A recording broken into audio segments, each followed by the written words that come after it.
I'm back. How's everybody going today? Doing today, sorry, not going. But yeah, how's everybody doing today? Just want to say this is Final Fantasy 16. Thanks for joining. Let's get it.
What could be wrong with Torgor? He seemed well enough when I last saw him.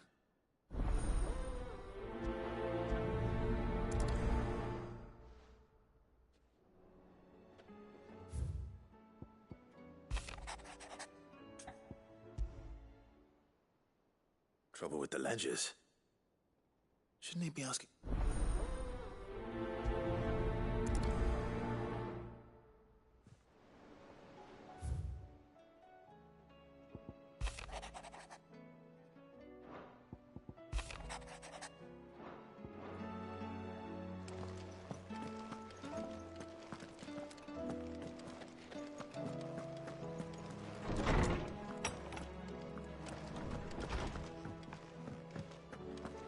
this he the pair that got hauled into tires?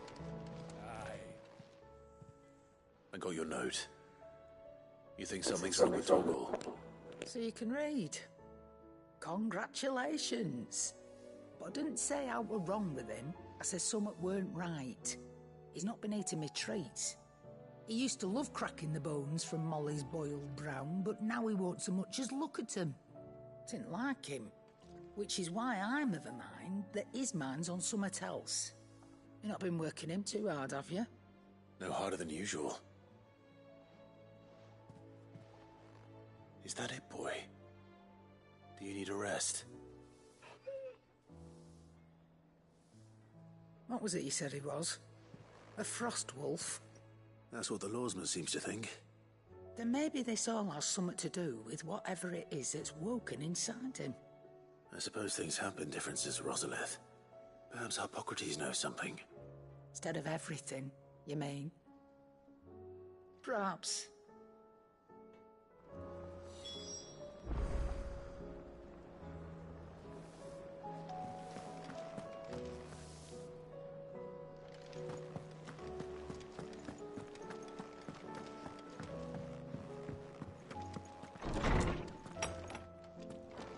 Is a storm coming soon? Will there be thunder? Lawsman, I need to ask you about Torgal. Something's not right with him. He isn't ill, is he? I don't think so. But according to Lady Karen, he seems to have lost his appetite, which is certainly a new development. She says he's hardly been touching his bones of late, and she believes it may have something to do with what happened at Rosalith Castle. I rather think she might be right, though not about his appetite. All canids are instinctively inclined to crack open bones for the rich marrow that resides within, and I see no reason why a frost wolf should be any different. Accordingly, I suspect it is not a lack of appetite that afflicts Torgal, but a surfeit of it. If we assume that his newfound magics require additional nourishment to sustain, it may well be that the bones Lady Karen is accustomed to providing are no longer sufficient. Frost wolves, after all, habitually prey upon far larger animals, whose bones may yield altogether different nutrients. As to where one might find a suitable substitute, some antelopes that graze the meadows of eastern Rosaria have been known to grow to a size more than double that of their lesser cousins.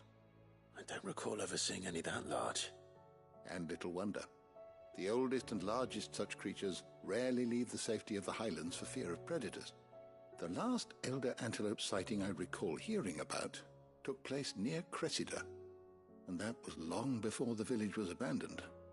Even so, it seems like a good place to start. Good hunting, Clive.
Did you see that? Tell me you saw that. There's talk of these skies driving Look at them skies then. most of the highways on it. Clive, did you get my letter? That's why I'm here. Shh. Otto might be listening. Is this better? A little. Listen. I've some bad news. it turns out the Hideaway may be slightly behind in its payment to certain lenders, and it may be my fault. But I swear to the goddess, I thought I had the numbers square. Sadly, that square turned out to be more of a circle. 0, you might say. I can straighten it out, I swear, but it's going to take some time, and I'm going to need help keeping it from Otto. Bit late for that, I'd say. There you are! What a surprise! So let me get this straight. You forget to pay our lenders what they're due, and instead of coming straight to me, you get Clive to come to you. And I hope he'll dig you out of the hole you've dug for yourself. Clive, the man in charge of the place you've been cheerfully trying to bankrupt. And you thought this was a cunning plan. Why? Well, who needs paying? Oh, just Martha. And the dame. And, well, Lady Karen. But only 500 talents. We owe 3 of our most trusted friends 5 million gil. Each. 5 million each. They lent us the bulk of the money we used to rebuild the Hideaway, you see, and, well, I must have made some sort of oversight. Those ledgers were my responsibility, and it was my decision to entrust them to you. This is my fault. Do we have that much to hand? I can always ask my uncle. No, we don't. And no, you won't. We've lightened Lord Rosfield's purse enough. After the king's ransom we had off him, he deserves better than to see our begging bowl. Besides, we'll need to learn to stand on our own if we're gonna make this work. All right. But that doesn't mean you have to shoulder the burden yourself. Is there anything I can do to help? There might be. How'd you fancy taking these to Martha and the dame? Rocks. Rocks, he says. Worth 1,000 talents apiece, these are. A little something Sid and I set aside for when times got lean. And I reckon 15 million in overdue debt probably qualifies. I just hope our associates' eyes are a bit more discerning than yours. I'm sure there will be. Should be me making the rounds, really. But you know how it is with this place. Orders to bark, arses to wipe, and all that. I know. Which is why I don't mind going in your place. Go. Do you know why I only gave Master Clive here 2 star rubies? Because you'd rather Lady Karen killed me. Because I'd rather Lady Karen killed you. Yes. Well, I suppose this is goodbye then. Don't worry. I'm sure Karen will understand. Really? Do you think so? No, I don't.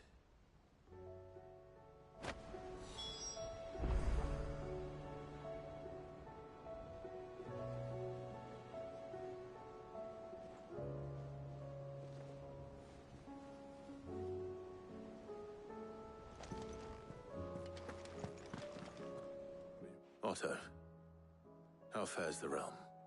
The realm? Oh, she's just fine. As long as you look past the fat storms out mother crystals and her skies are a roiling cesspit. And Gav? He's with your uncle in the Free Cities, helping Mid with her project. Sent an owl their way the moment the winds turned foul. Still waiting on a reply, though. Do you have any good news? Well, that depends on your definition of good. All right, fine. What do you suggest we do? Oh, no, I'm just the messenger. I leave the scheming to those more suited to the task. Could be that Lady Vivian and Old Tomes have their own thoughts on the current state of things. Could be that they don't. It certainly can't hurt to ask. I suppose not.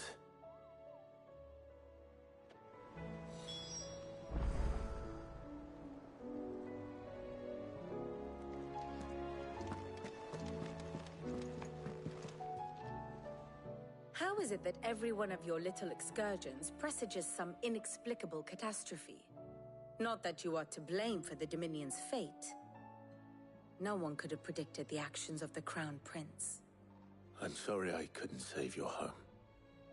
My countrymen are stronger than you think. A few toppled clock towers won't break their spirits. They'll be back on their feet in no time. I hope so. Look at us. Bluer than a pair of bog crabs. Tempting though it may be, sulking will not help us find a solution to this mess. You believe there's one to be found? I don't know. But I am certain we're more likely to find it if we first examine the facts.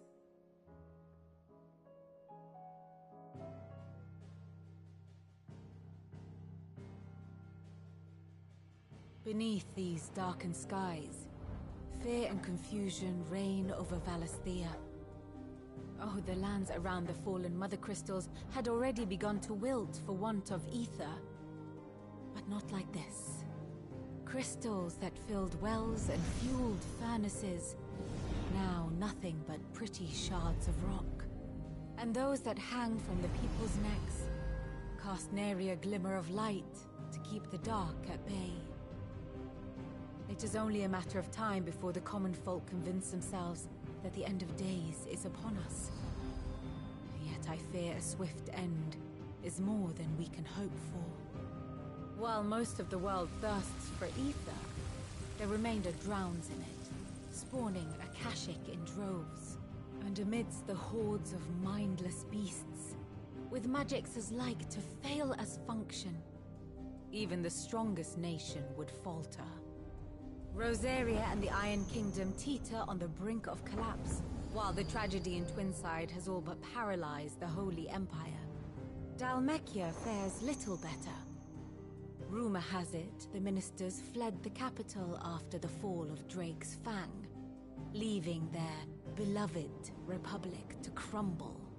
Waloed, meanwhile, moves in earnest.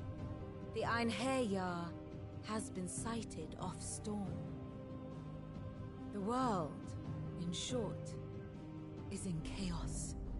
It would seem our civilization was nothing but a castle of sand, to be washed away at the whim of the waves.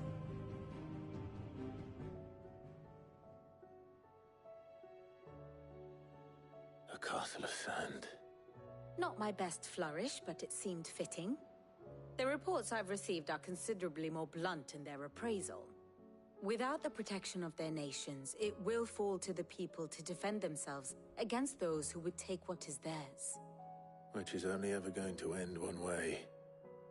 Defending a farmhouse against a band of chocobo thieves is one thing, but pitchforks and palisades will do little to stall an army's advance.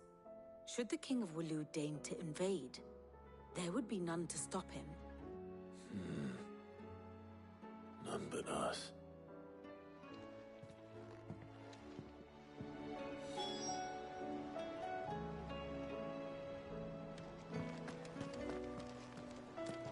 There's talk of these skies driving men mad. Most of the hideaways on edge.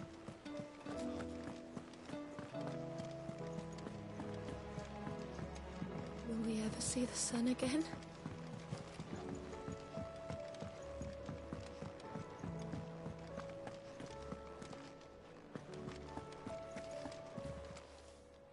Still alive, are you? Coin purse weighing you down? Finished, are you?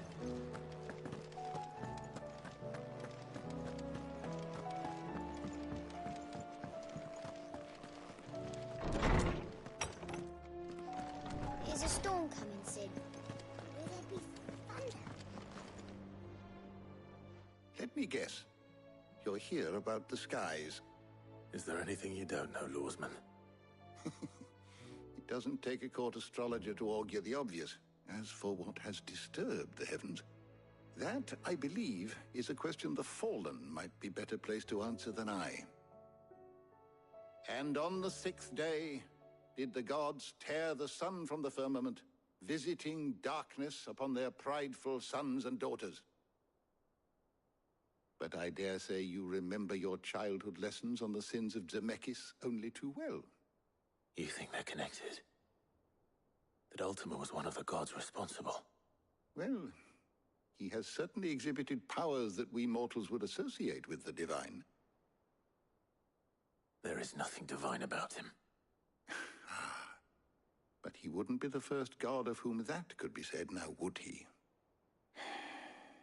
Yet for all the fairy tales that tell of the sins, there is almost nothing in the way of actual historical accounts. Had I the Journal of Moss the Chronicler, I may have been able to tell you more, but alas, I fear all remaining copies have been lost to time. You will forgive me, I hope? Certainly not. Because there is nothing to forgive. Even without this journal, you've provided us ample wisdom. And we will always be grateful for it. Perhaps Otto will be more inclined to share his thoughts when he hears what the others had to say.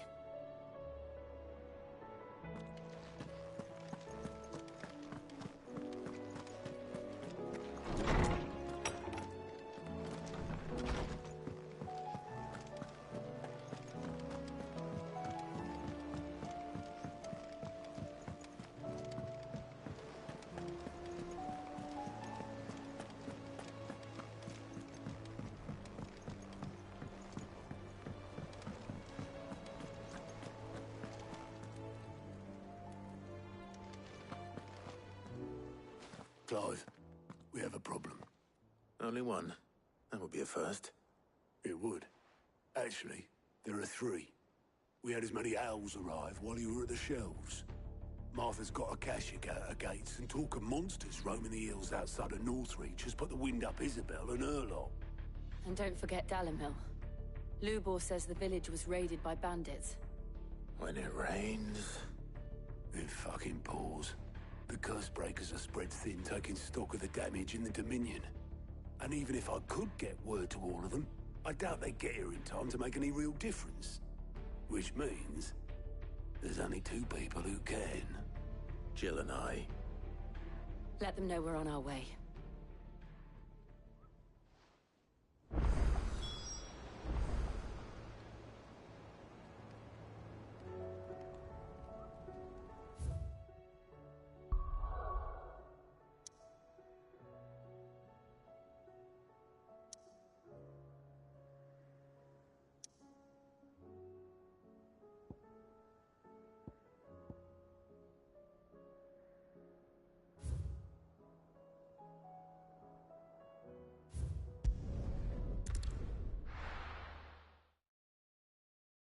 First we find Isabel.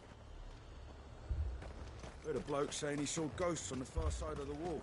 I saw it with my own eyes. A whole of Oriflamme under a flood. Then we're next.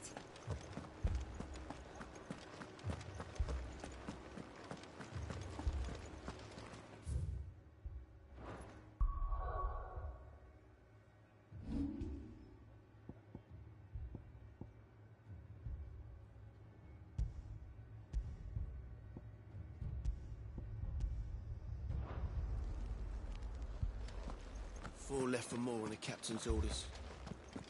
Only two came back. God help us.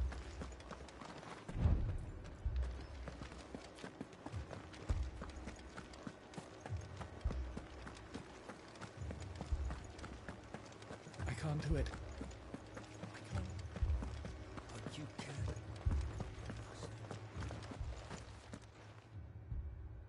My lord.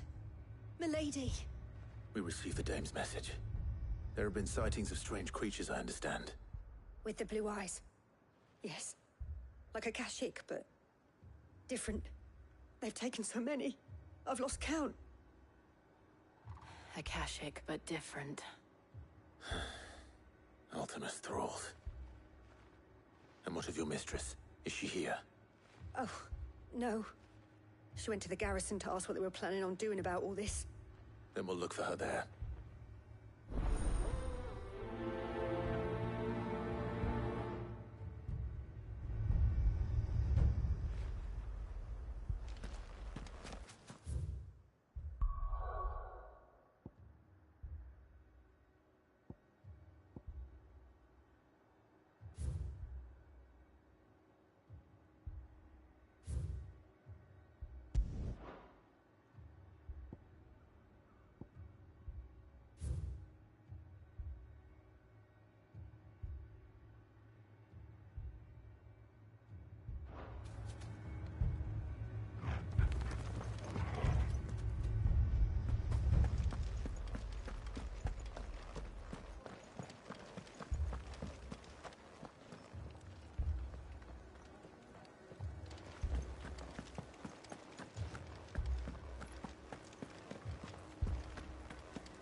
Sam, please! Half the garrison's been slaughtered by those things. We lost the captain this very morning. We've tried requesting reinforcements, but there's been no word from the capital or the Dominion in days! What more would you have us do? I would have you do your duty. Those at the Vale look to me for protection. And protect them I shall. Because they are my charges, and that is my duty. Sup? In case you have forgotten, the people of this town are your charges. But more than that, they are your people. Your sisters, your brothers, your lovers. So you have a choice. Lay down your sword and watch as they are slaughtered. Or take it up and do what is right. Doing a lot of talking in this game. A lot of cutscenes. It's really good though. What we have left is our lives. Do you really want us to lose them as well? Not if we don't have to. Look, there's a cask under the captain's bunk. Let's talk about this over a drink, eh? I'm listening. I don't know. I'll have a word with him.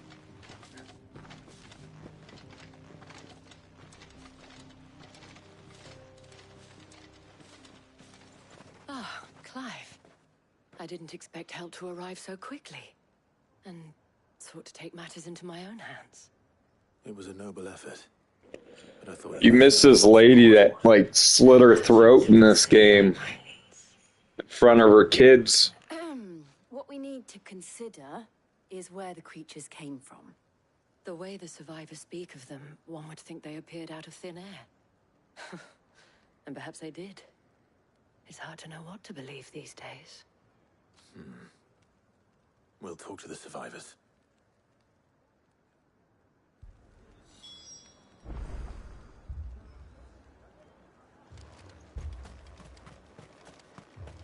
That thing...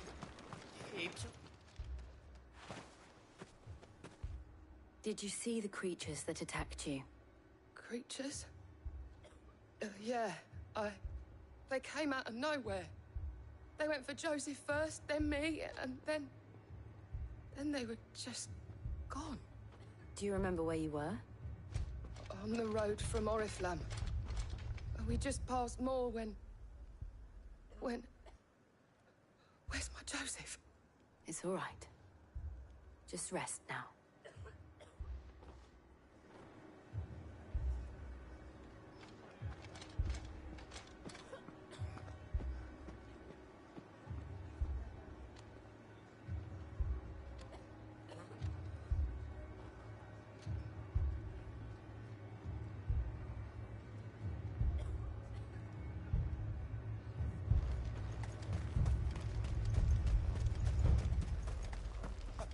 Family.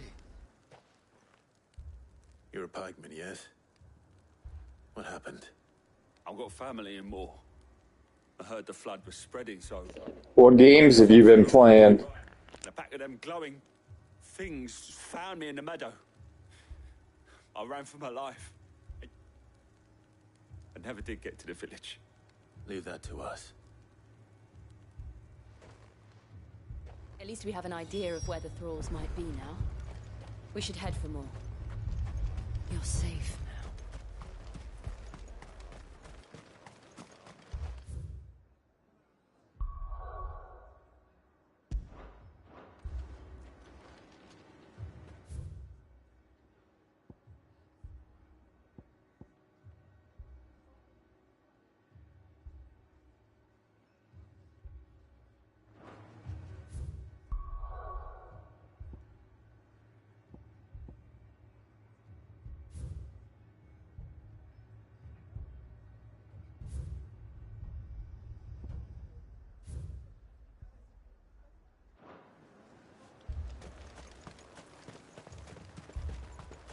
I assume you have a plan?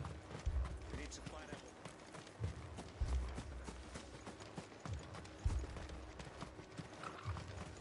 It was all they could do to escape. They just left the bodies there in the flood. Come on.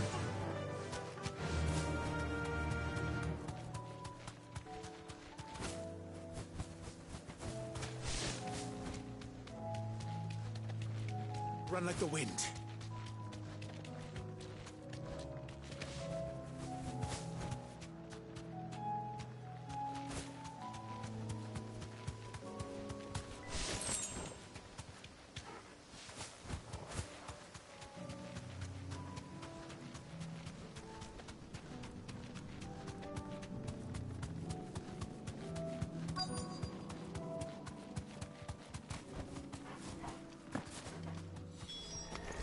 Clive, look! I see them. With me!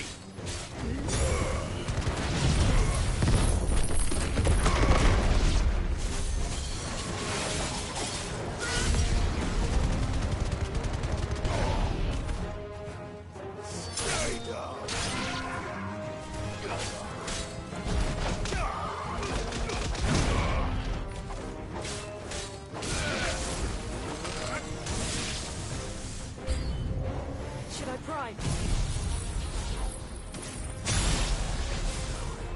Save your strength.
Do you think there are more?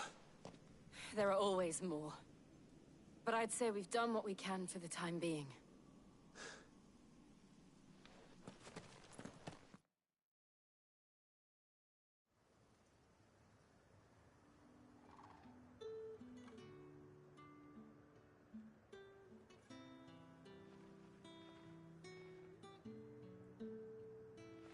You have the town's thanks.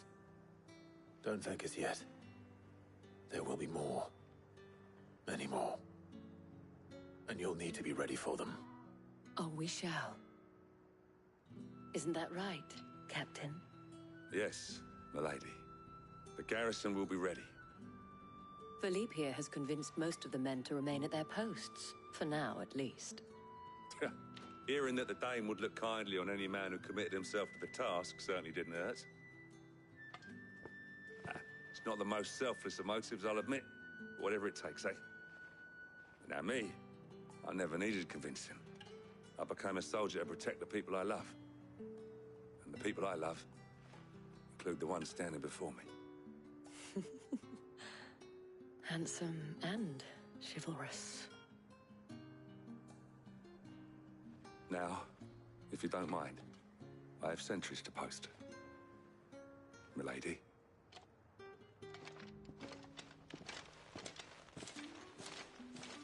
Lest you wonder, I'm not foolish enough to believe that this has solved all of my problems. But it has solved one, and that's one fewer than I had this morning. Thank you again, Clive.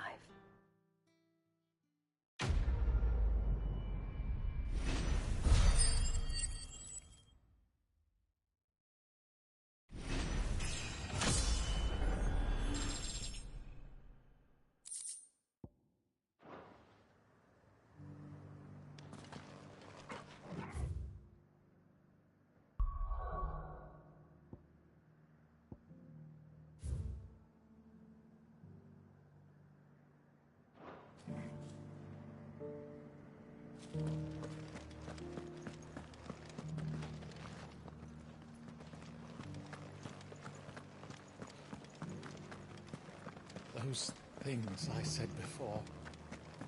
About what the... You needn't fret. The creatures have been built.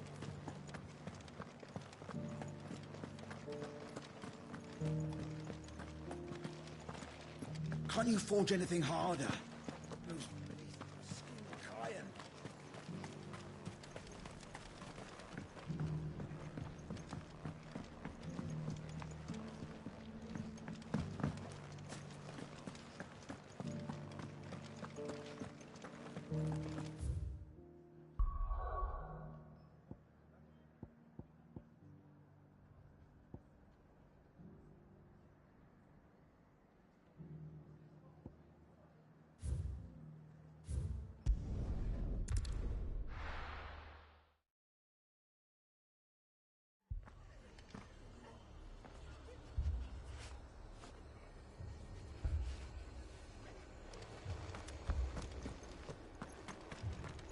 Let me go with you. I can fight.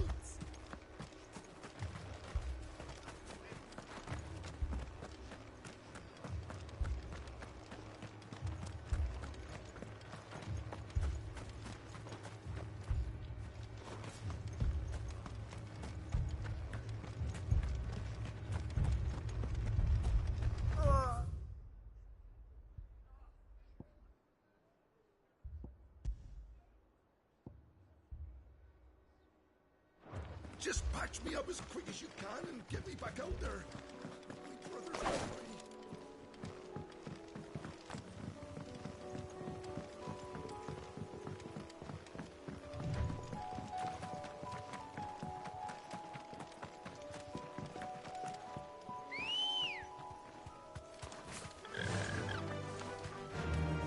Run like the wind.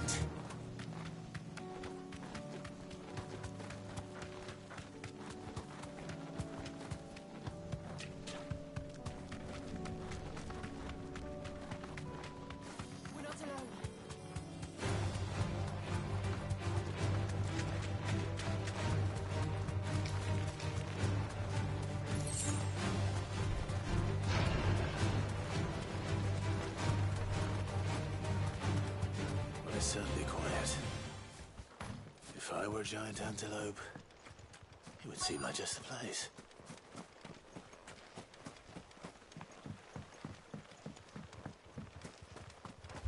I doubt we'll find one bigger than that. You hungry, Torgal?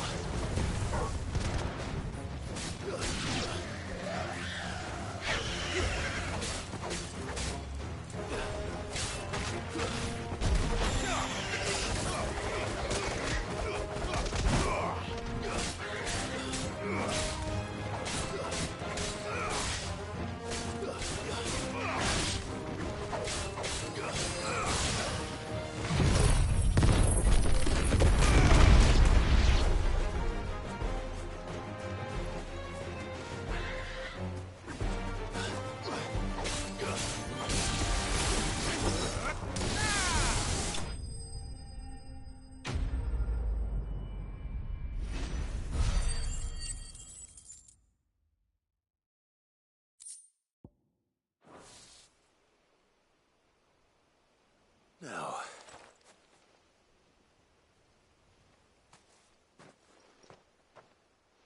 will it be enough, I wonder?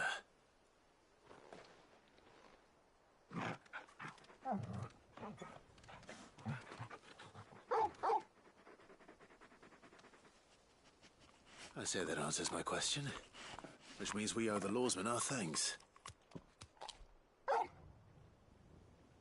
You're just a big puppy, aren't you? A very big puppy.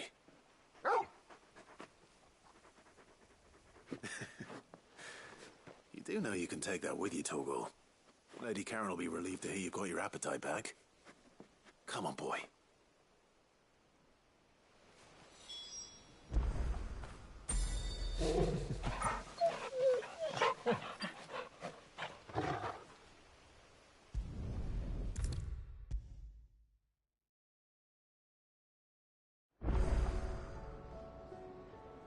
I noticed you and Torgal had gone off somewhere. Take him for a walk, did you? You could say that.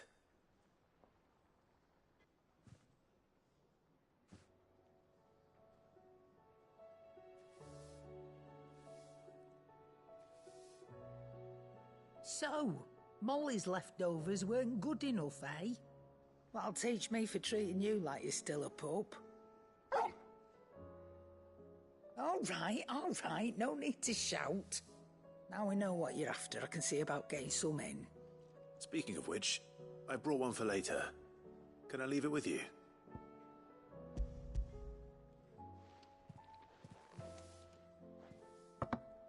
You can, aye. I'm nice like that. In return, you can thank Tomes for me. The bloody know-it-all. I was just on my way to see him.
Seems the hideaway has lost its appetite.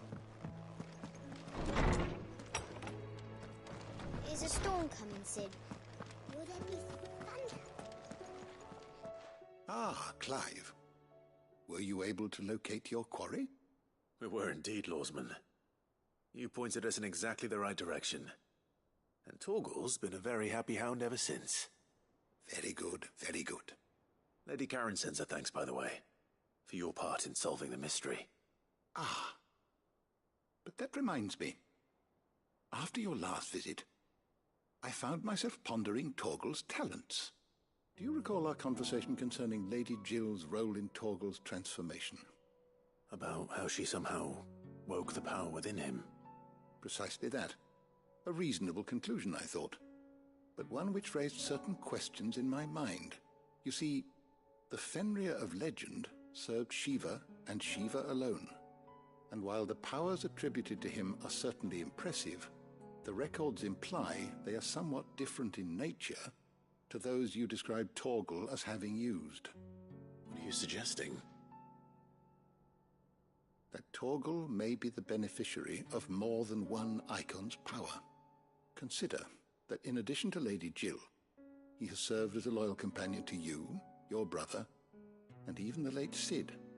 In short, the icons hitherto near at hand, or should I say at paw, have been diverse and plenty, and that number has only grown as the realm's dominance have fallen to your sword. One can but speculate as to how all of this has affected Torgal. He has seemed more fierce of late. And if I am not mistaken, he will grow fiercer still. We are fortunate indeed to be able to count him amongst our allies and not our adversaries. Oh, he's more than an ally. He's a friend.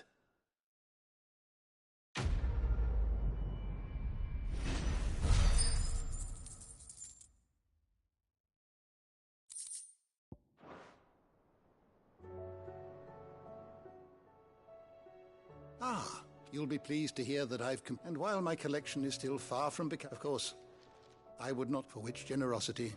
I have a few new notes that might interest you. I don't believe you've read this particular chapter before.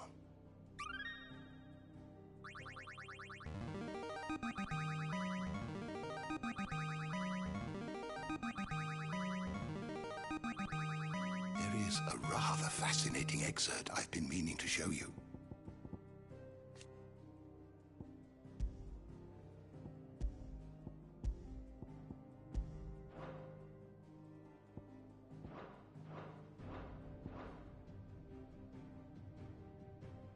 If you have a question for me, I should be happy to answer it.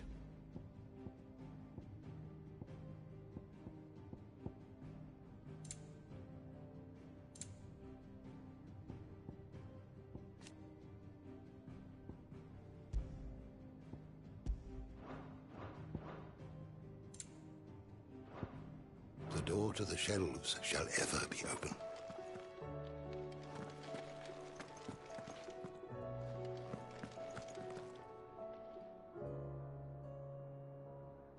Is a storm coming, Sid? There'll be thunder.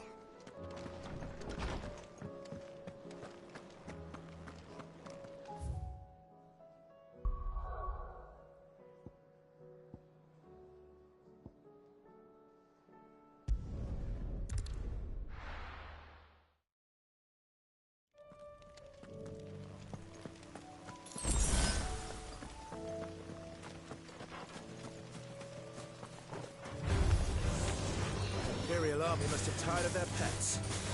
But if they won't feed them...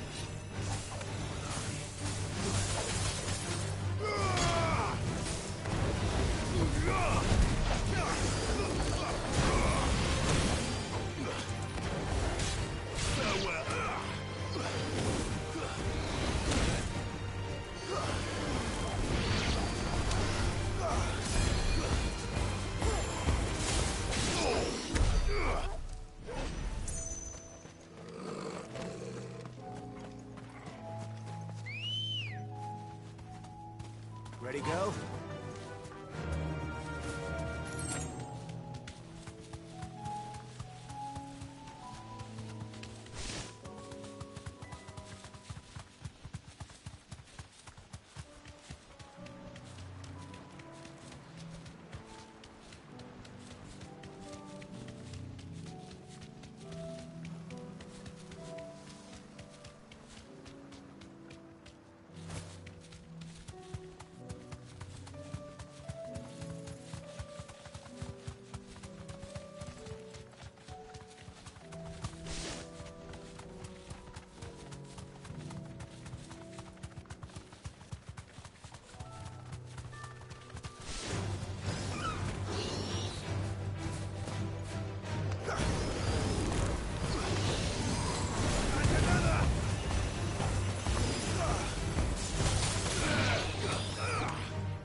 There were ghosts at the gates not days ago.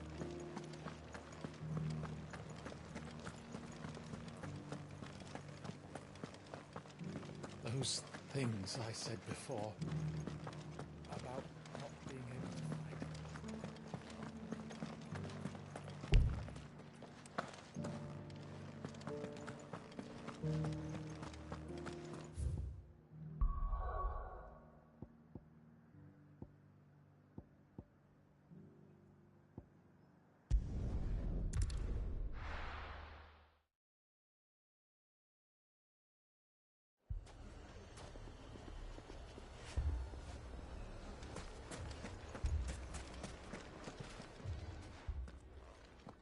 Sid, your new companion appears much more formidable than your uncle. Should I be worried? You haven't been introduced. Jill, Clive has told me much about you. All lies, I'm sure. Your Stolas said that Dalimil has a bandit problem. Indeed. Although, you're a little late. They left with our food and guild days ago.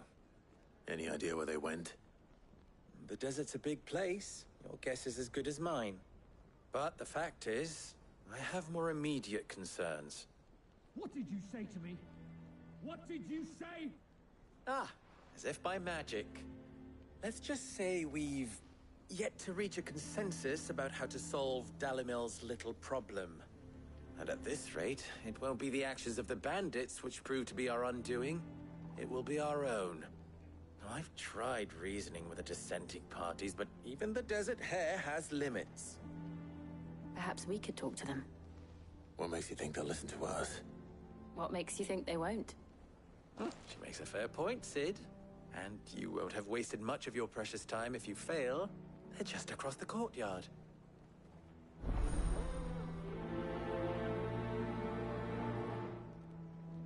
Suppose we just follow the shouting.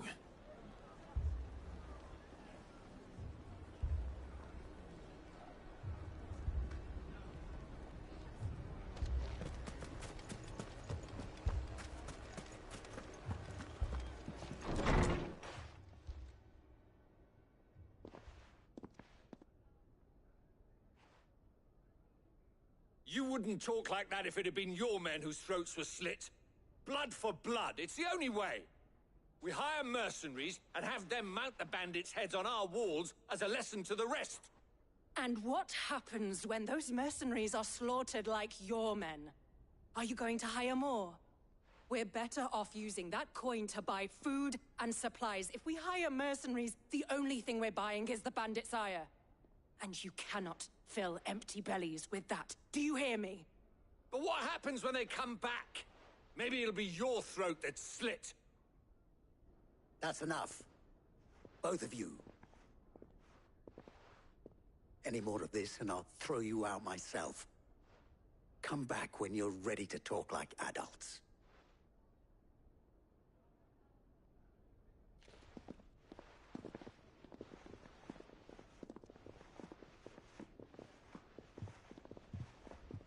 Victor.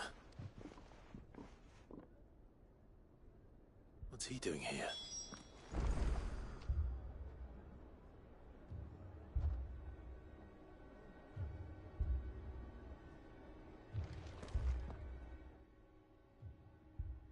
Sid. And Lady Jill. What brings you here? I was about to ask you the same thing. Costness is in chaos, and the markets have all but ceased to operate. The Briar's Kiss here in Dalimil is the only place I can reliably obtain supplies.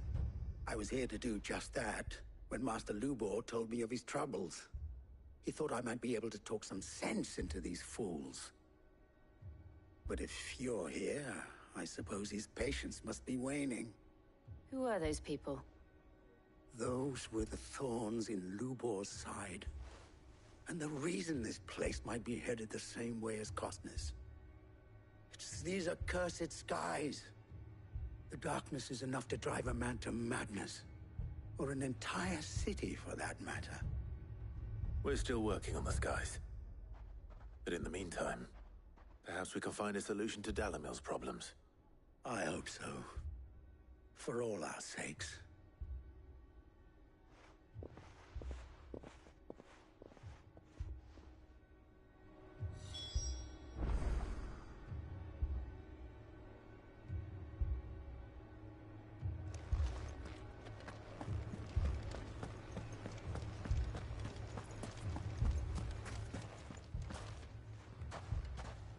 So, you see my predicament?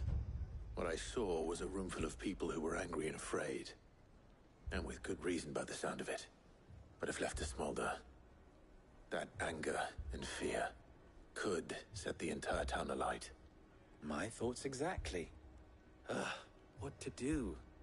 Both sides wish to protect their homes and livelihoods, if only they could agree on how. But as long as they are divided, we are vulnerable. And if there's one thing bandits like, it's an easy target. What would Sid the Outlaw suggest? Well, if it were my namesake, he'd let them choose for themselves, and be on hand to pick up the pieces when it all went wrong. That sounds like a recipe for disaster. A recipe for disaster is precisely what it is. But perhaps that realization would be enough to make them question the ingredients. While it's plain neither Conrad nor Natalie will countenance the other's proposal, it may still be possible to make them doubt their own. Before presenting them with a third option. And that would be? To pool our resources and save the city ourselves. Why fight each other? When all that fear and anger can be directed at the bandits. It appears we have a plan of action. Victor, pay Conrad a visit. See if you can't convince him of his folly. I'll speak with Natalie. As you wish. Your faces are not well known in this town. That may prove useful. Don't worry, Victor and I will do most of the talking. You need only play along. Play along? What he means to say is yes.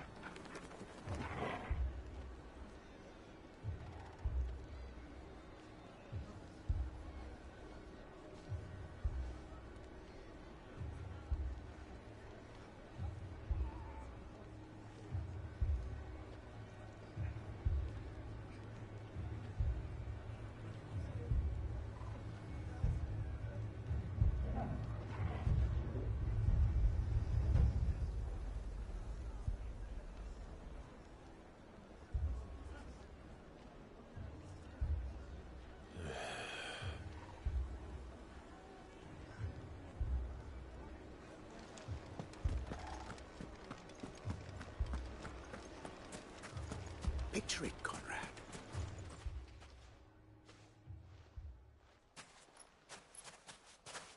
Ah, here she is. The Lady of the Spear herself. Conrad, may I introduce you to Jane, commander of the Red Wings, the oldest mercenary guild in the Free Cities. A pleasure, my lady. The pleasure is all mine. As I told you, I summoned the commander here from Canver to inquire about a contract. Victor says you told him no. That there aren't any men left to hire. Is that true? True as the crystals cracked. Nobles came and claimed every last one worth his salt. And not just from us Red Wings. You know of the 7 high houses. There must be 2 swords assigned each one. Granted, we have a few boys left. If it's boys you're looking for. Well, Conrad, are you saying that Dalamil's finest cannot defend this town better than a gaggle of unblooded striplings? That a band of beardless youths could better avenge the deaths of your brave men than you yourselves? Absolutely not. We'll show those bastards who they're dealing with.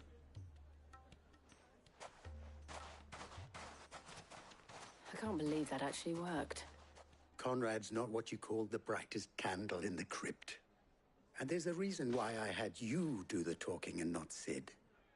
Well played, my lady.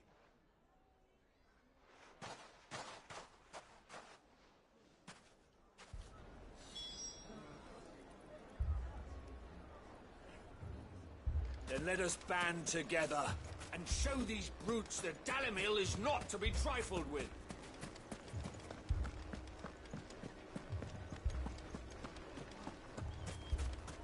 My shop. Why would anyone do If I had my pickaxe, I would... I mean, it may still be possible to buy something.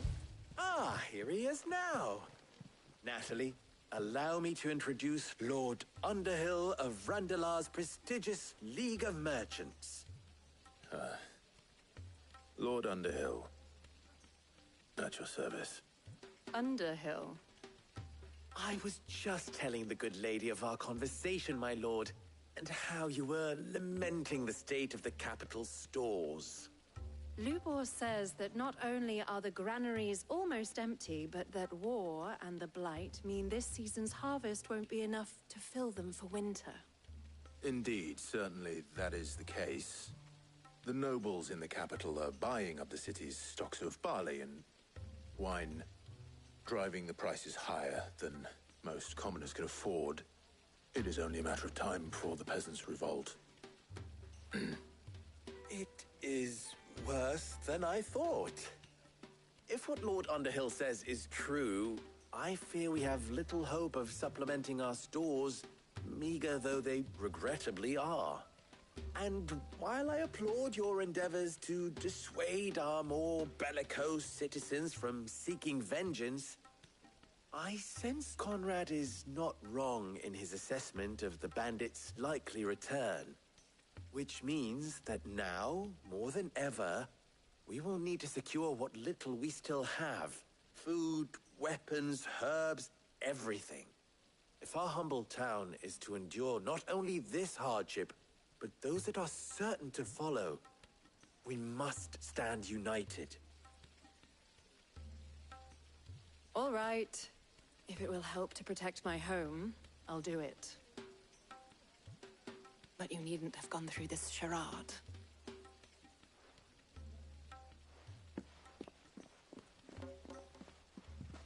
Thank you, Clive. Your performance was nothing if not workmanlike. She saw right through it. I didn't say it was good, merely that it produced the desired effect. Now, my scouts should be returning shortly. Meet me back at the Briar's Kiss, and we shall see what we face.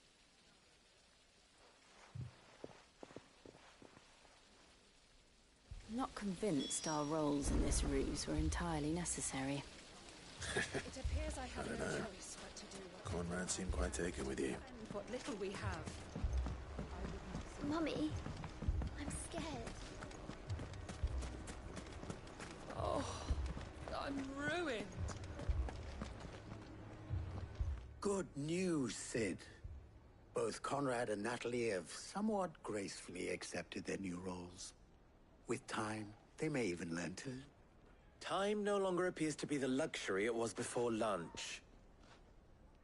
I take it your scouts found the bandits. Technically, it would be the bandits who found my scouts. It appears they march for Dalimil as we speak. All of them. You're not serious. They don't just want food, they want the whole damn town.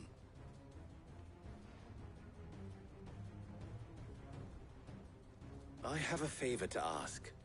I'm told the bandits march in two groups, one from the south and one from the desert, in a move doubtless intended to stretch our already gossamer-thin defenses. Very well. Jill and I will meet those from the desert. But what of the rest? The rest, my friend, the city shall fight. Together. The stakes, I concede, are high. But if this does not unite Dalimil, nothing will. That is a lot of faith to put into those who had their hands around each other's throats but a moment ago. Then it will be for us to see that their hands are kept occupied. And I do mean us. I thought you might say that. We'll hold them off for as long as we can. And we will do the same.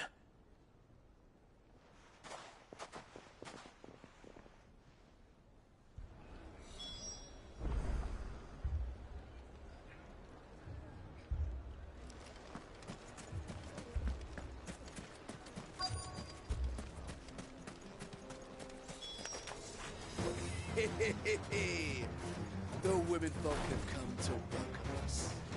I'll take that one. It's all yours.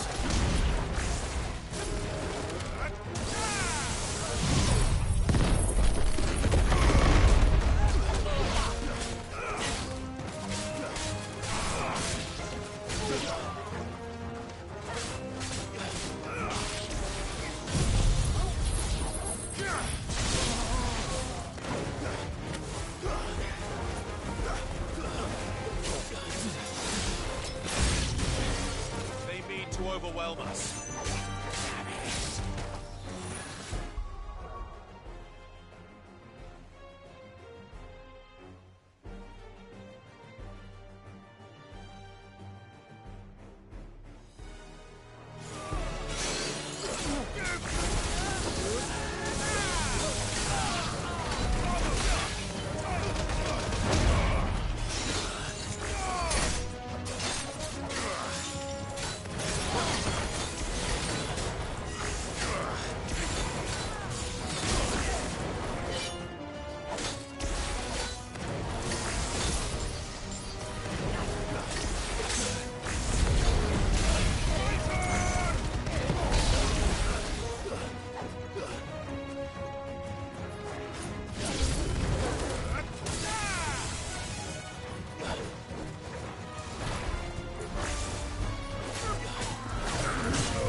The townspeople. Could they have held out? I don't hear any fighting. What do you think? That we should hurry.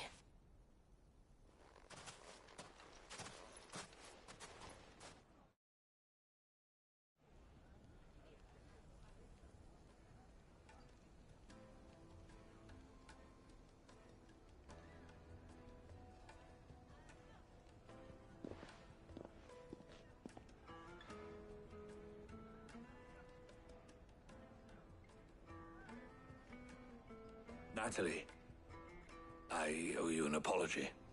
You did well out there. The inn would have been lost had you not held the line. Without you, there would have been no line to hold. You saved us, Conrad. You saved Dalimil. We all saved Dalimil.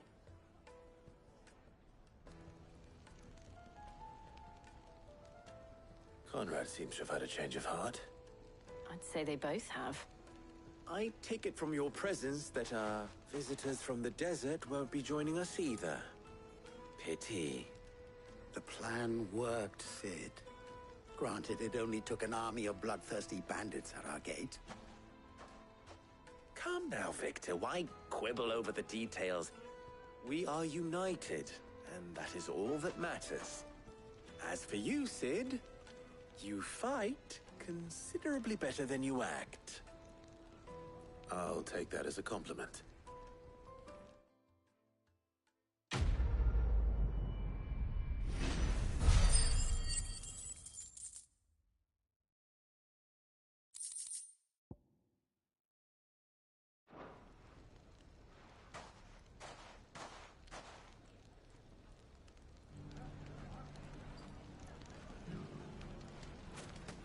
So, where did you learn?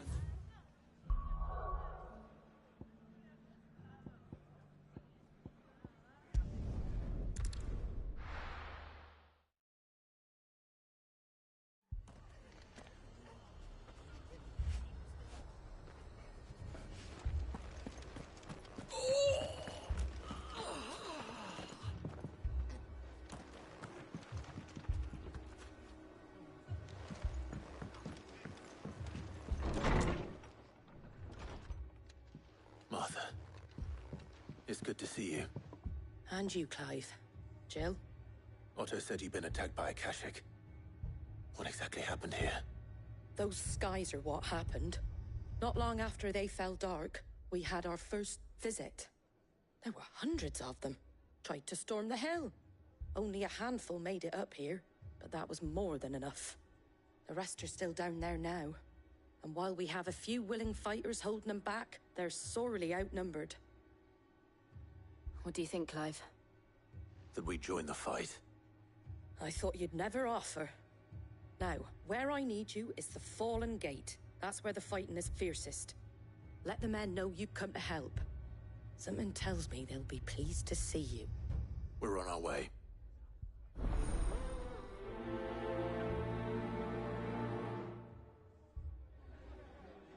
Do you think there are as many as Martha says? More.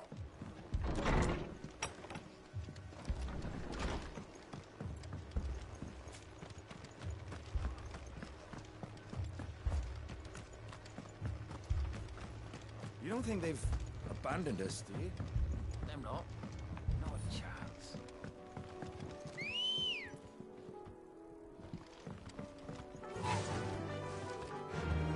Run like the wind.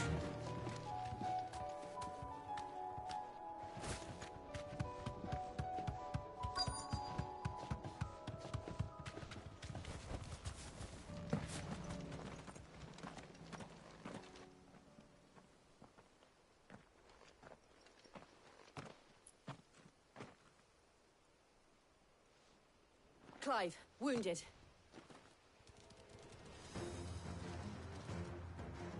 We deal with the Akashic first.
These men don't have the look of hired swords.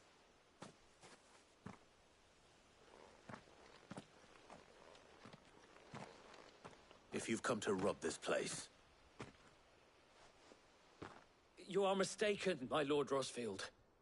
We're here by Madame Martha's leave. how do you know my name? Forgive me, my lord. There wasn't time for introductions. We're with the Guardians of the Flame. Wade's men? But how did you come to be here? Where is your commander? Sir Wade left earlier with a scouting party to find out where the Akashic were coming from. Did he? Take your wounded back to the inn. Martha will see you're looked after. We'll join you anon.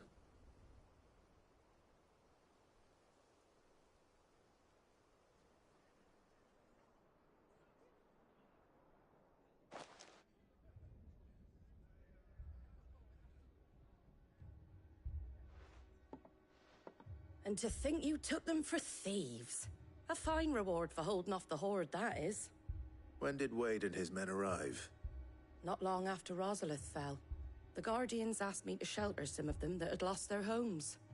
They were making ready to leave just as the skies turned, and we agreed it was best we stuck together. Martha! Trouble! The scouting party's almost at the lift, but they got a pack of Akashic snapping at their heels!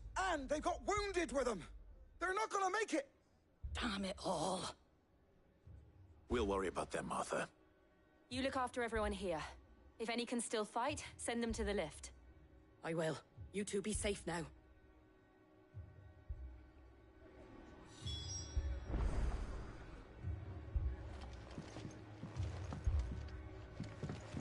I can't take much more of this.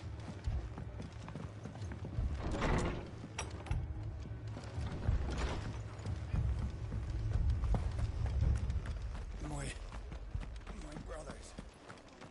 Shh, don't try to talk. Mad dogs. The lot of them.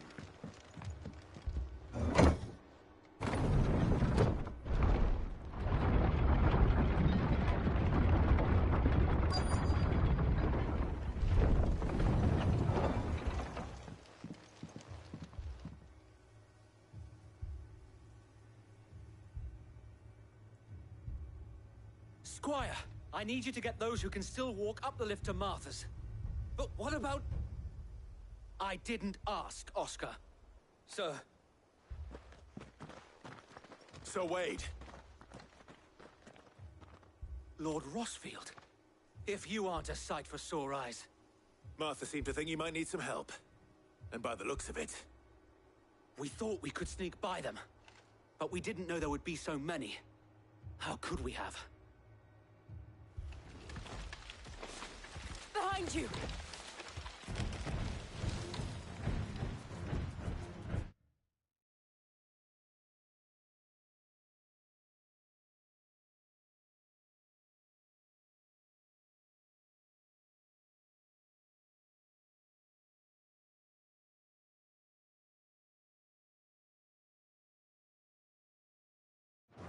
Damn it!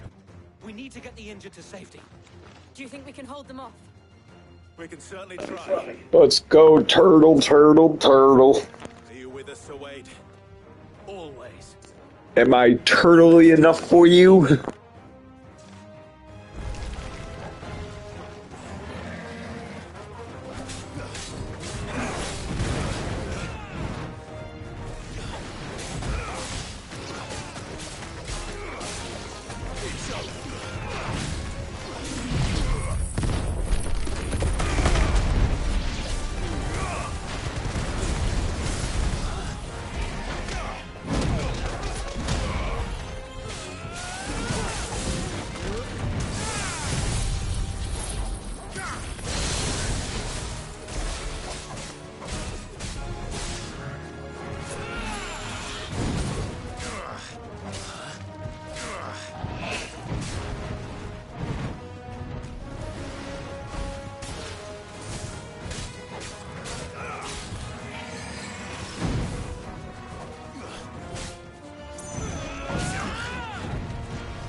Is anyone hurt?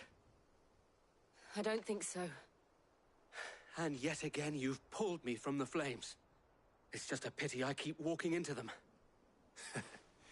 You've never been one to shy away from danger, Sir Wade. Like any shield worthy of the name. I see you're all in one piece. Martha! Is something wrong? The lookout saw smoke coming from down Eastpool way. Too thick to be a hearth. A second horde. Feel like finishing the job. Always. Jill and I will make for Eastpool. You'll need to move the injured without us. Don't you worry about them. The moment my men are safe, I'll follow. Good luck.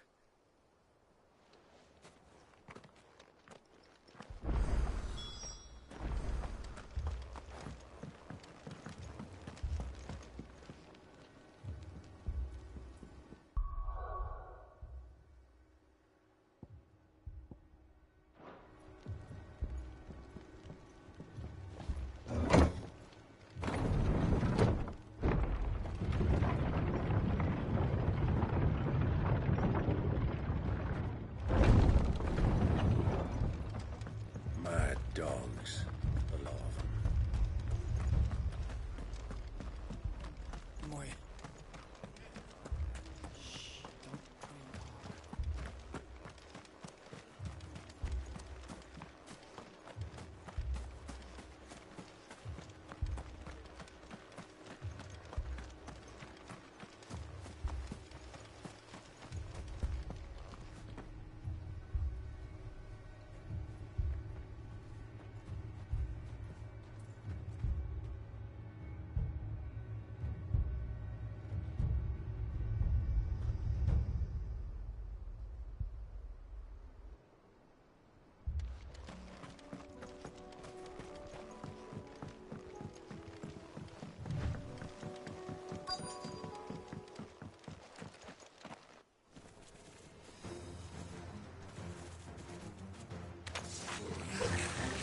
They're headed for the rest.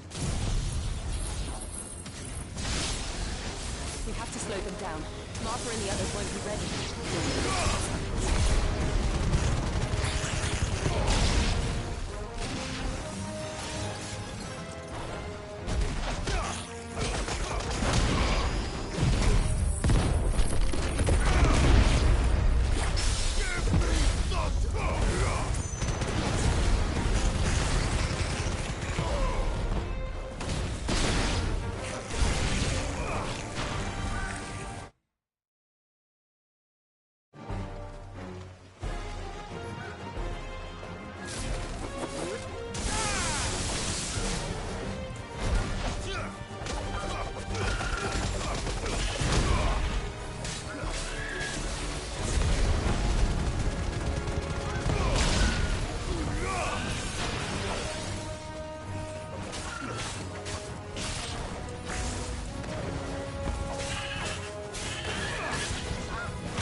Something's coming. Apologies, my lord. Did I miss anything? Only the first round, Sir Wade. Shall we?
you see any more? No. I think that was the last of them. But it won't be long before the next lot arrive. Then we make for Martha's while we can.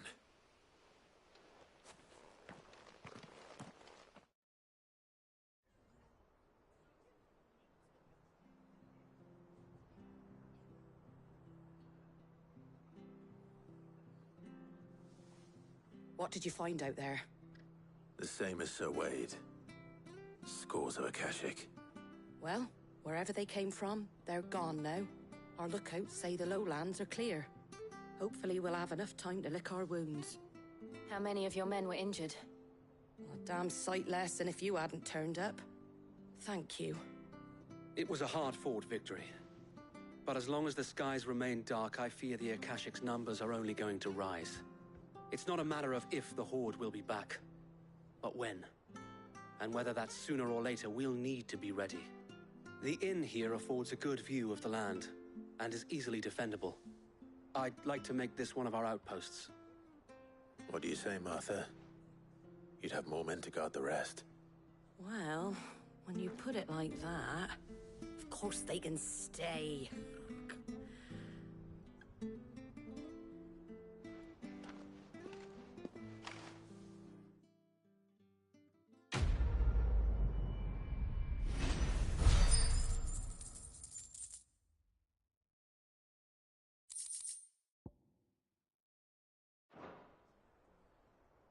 My lord, there's someone I'd like you to meet. Oscar, over here.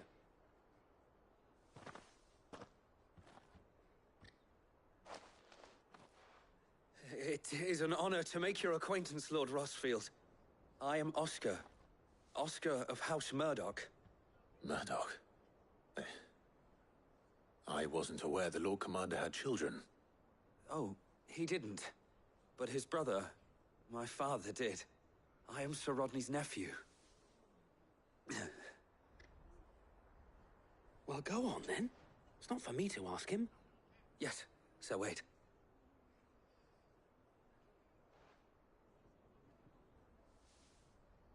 If it please you, my Lord Marquis, might you take me as your squire? I would learn the duties of a shield from the finest. I'm sorry to disappoint you, Oscar, but I am a shield no longer. Nor was I ever the finest. And spending time in the company of an outlaw hardly seems a fitting education for one aspiring to take his oaths. My Aunt Hannah once told me that a man is not defined by his title, but what he does in its name. You have accomplished much since taking on the mantle of Cid, winning no little honor in so doing. And I would sooner serve under an honorable outlaw than an unworthy shield. Not that Sir Wade and the other Guardians are... I mean to say that, It's all right. We know what you mean. There is only so much the boy can learn from me, my lord. But a squire... Would that really be so bad? You were a squire once. And I'm certain Sir Rodney would approve.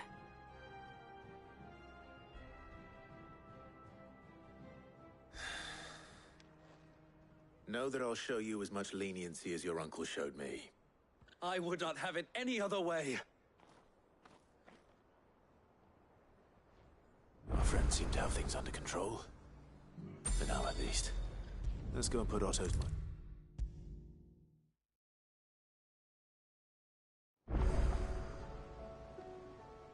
Was wondering when you turn up.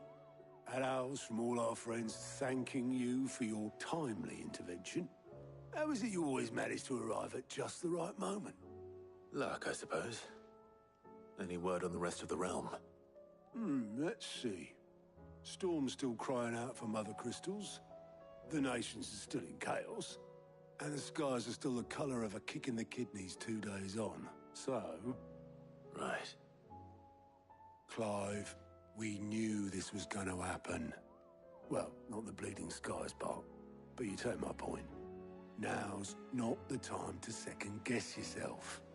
Now's the time to visit the infirmary. Talia says your brother's awake. Thank you, Otto.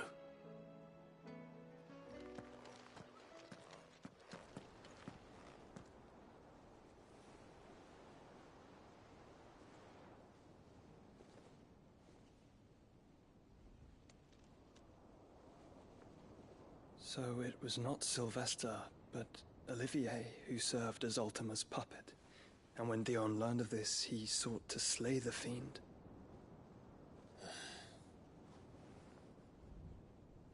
Only for his father to take the spear that would have freed him. Enough to drive a man to madness. Small wonder he hasn't stirred. I would be afraid to wake. Had I but reached out to him sooner, warned him of the threat Ultima posed. But now, both an empire and her prince lie broken. Joshua, what do you know of Ultima?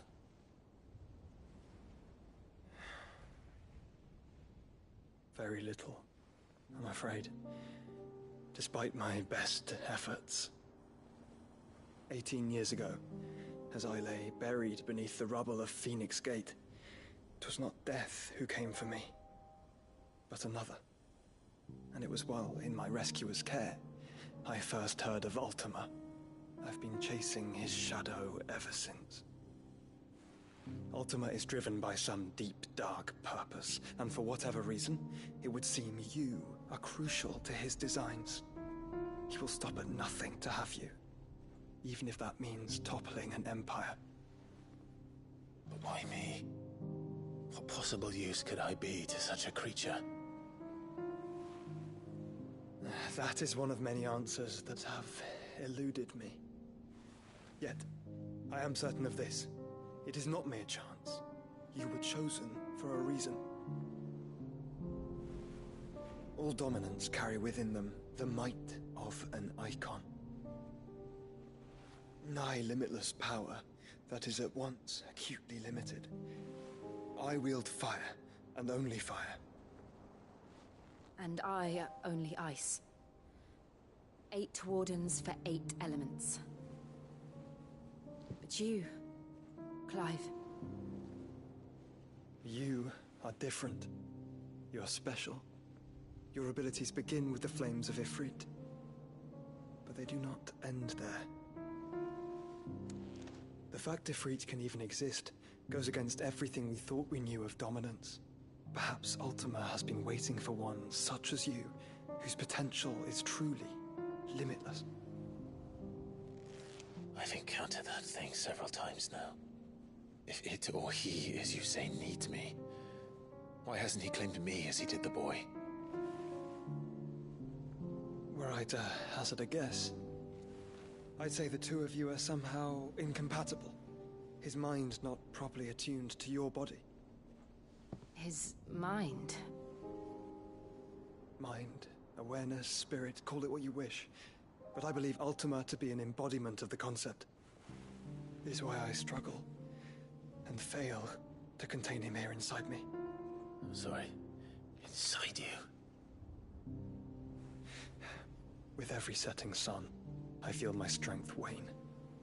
And though the Phoenix's flames mend the prison I have made for Ultima, they do so at a cost.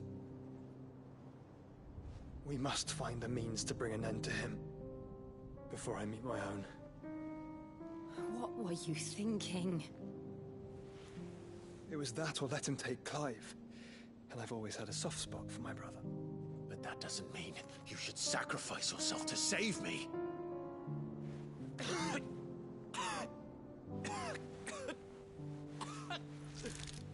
Joshua! Clive! It's Gav! There's an army of Akashic at the gates of Canver.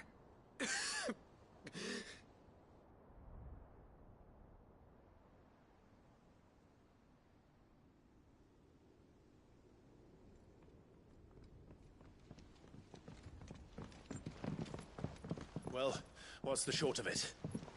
Thought Tyre told you. The capital of the Free Cities is under siege by an army of monstrosities.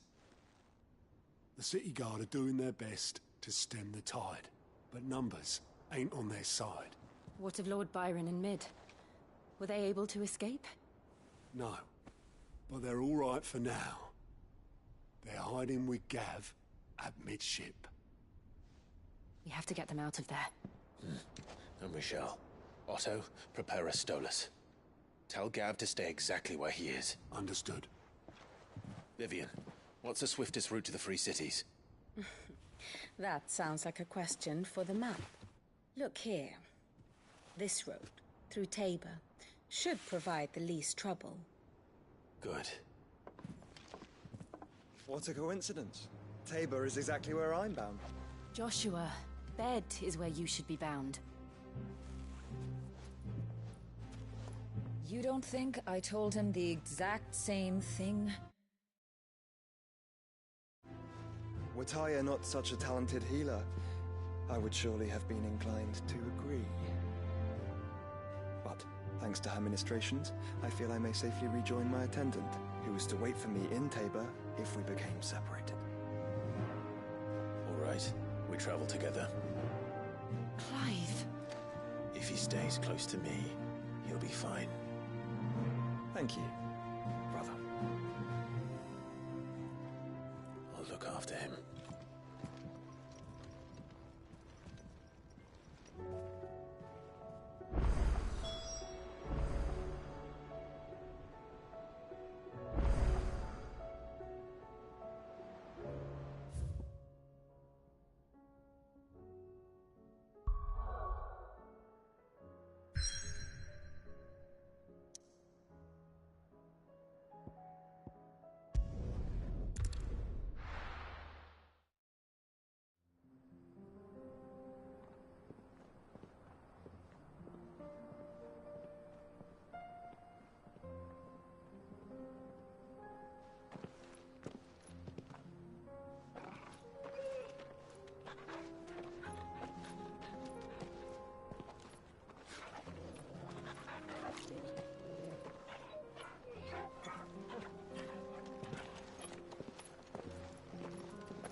It's like a dream. The four of us out walking like we used to. Enjoying this, are you?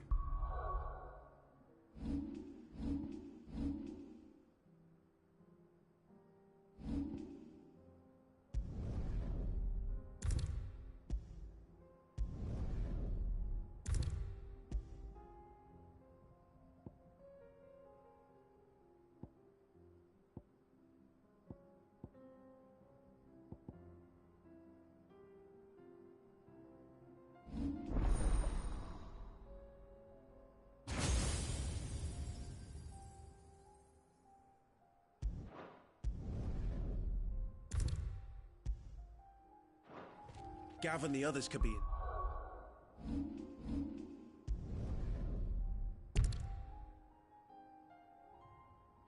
Danger as we speak.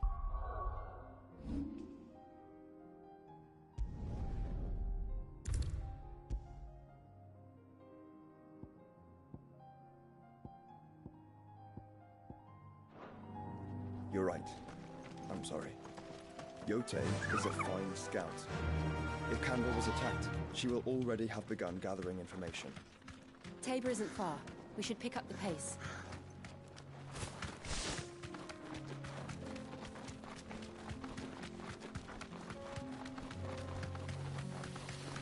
We can use the ruins to cross the ravine. Assuming they will allow it, the Echoes have a will of their own. All right.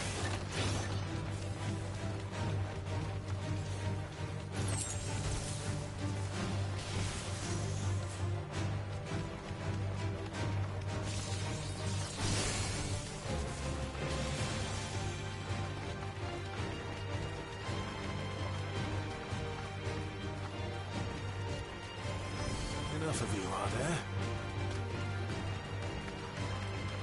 Tell us about Yote, Joshua. She's strong-willed, loyal, and deadly with a blade. Much like Clive, but with better manners.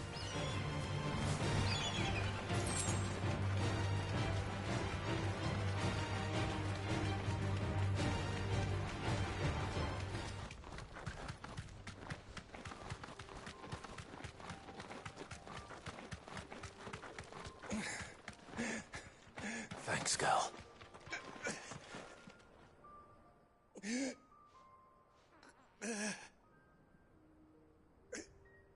You're injured. What happened here? Where are your comrades? The ether flood up ahead. It swallowed our camp while we slept. My own men did this. Turned every last one of them. There's a village not far from here.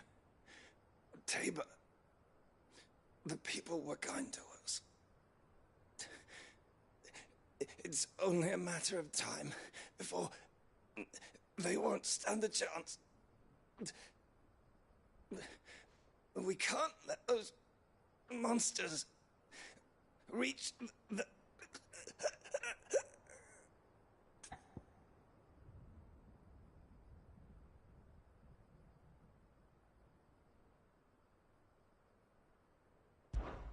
I'll go. You catch your breath. Thank you. Our encampment is up ahead. Just off the track. They must not reach Tabor.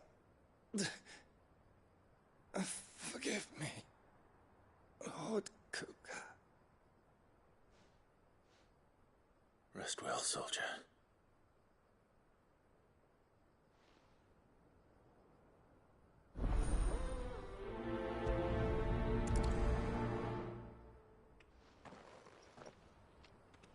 You said the encampment was close. Let's hope the Akashic are still there.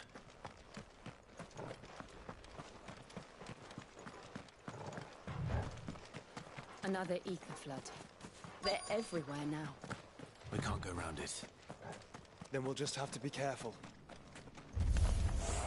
Good. I got here in time.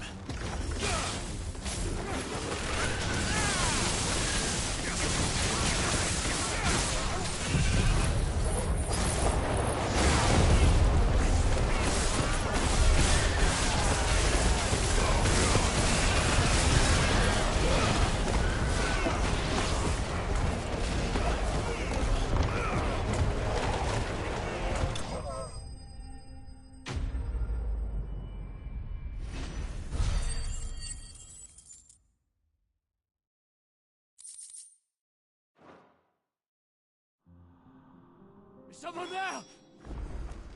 Please, I can't move my leg. That doesn't sound like an Akashic.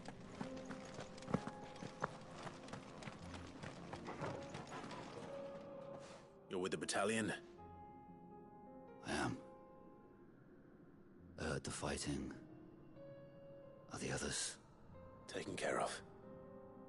One of your brothers in arms told me what happened and asked for help. Another survivor? Where is he? Tell me. His wounds were too deep.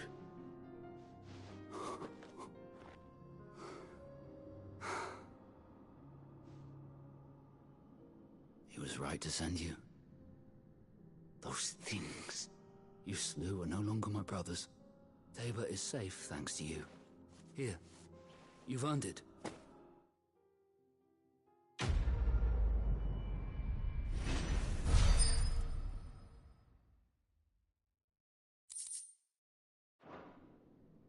You seem familiar. Have we met? You must have me confused with someone else. Wait. That scar. Son of a whore. You're Sid. I was there, in Kosnis, when you killed my brothers. I was there in Rosalith, when you killed my commander. My war with Hugo Kupka is over. I bear no ill will toward those who followed him. And what of my ill will? Coward! Draw your steel. Lord Kupka shall be avenged!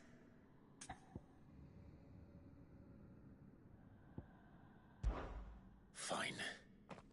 If you insist. For Titan!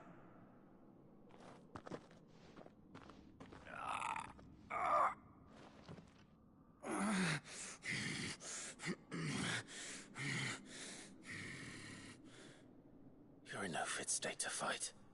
And this should be easy for you. Come on. Kill me! For what? The sins of your master.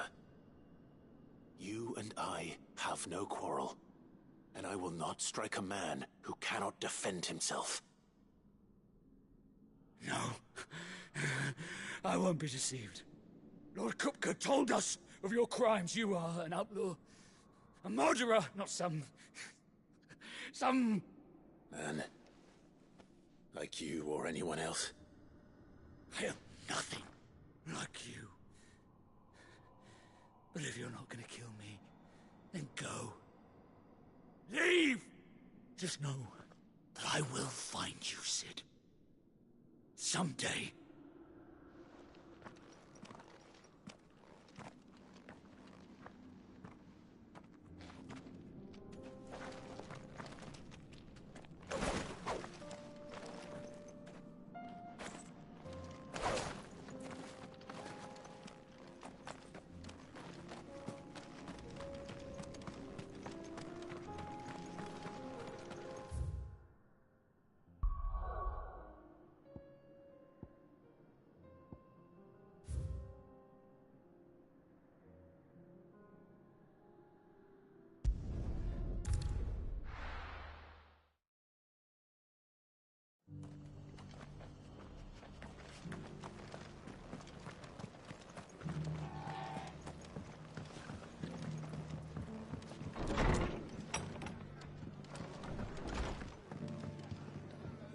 Clive, we weren't expecting you.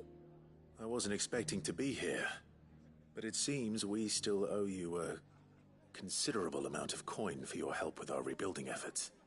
And though I doubt it's what you were expecting, we were hoping you'd take this as payment.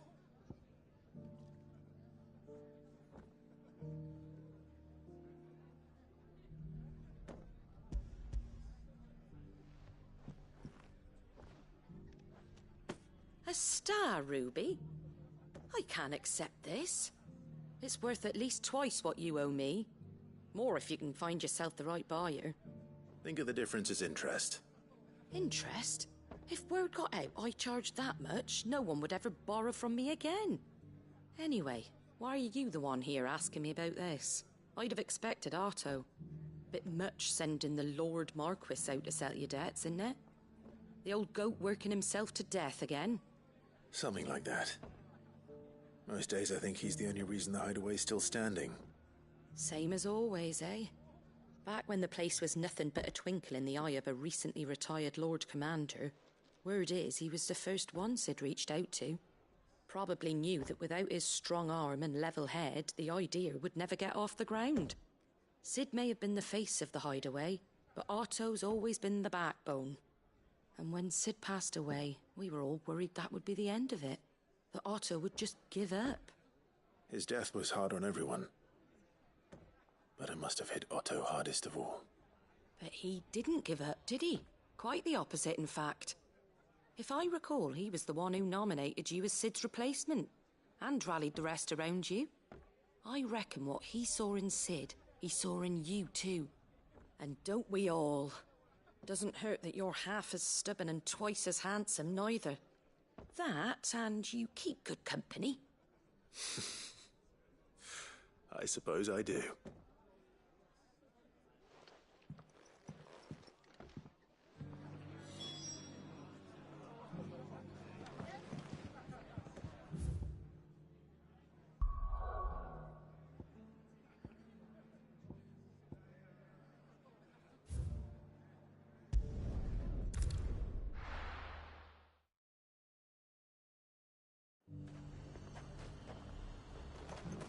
Nothing like a little unrest.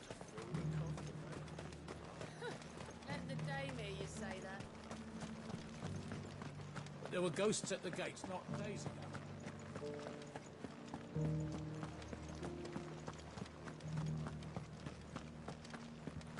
Those things I said before about not being able to fight. Milady, I come bearing gifts. Gifts? Whatever is the occasion.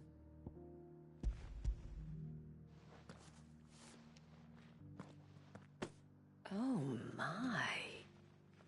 Clive, you really have outdone yourself. Otto asked me to give it to you. To settle the Hideaway's debt with the Veil. And to compensate you for the time it took us to do so. You disappoint me, Clive. I thought you might finally be warming to me. Tell Otto he can keep his baubles. I tried to tell him as much the first time around. The man owes me nothing, nor does the Hideaway. My contribution to the restoration effort was made freely and willingly. It was the least I could do. You once told me Sid did you a kindness. I'd like to do the same.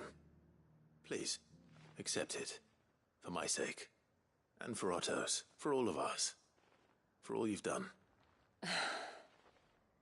It is rather fetching, isn't it? Very well. Otto is lucky to have you, Clive. I doubt anything could ever replace his son. But you and the others at the Hideaway are the closest thing he has to family. Otto had a son. Long ago, yes. Sid told me Otto lost him when he was just a boy, and blamed himself for not being able to stop it.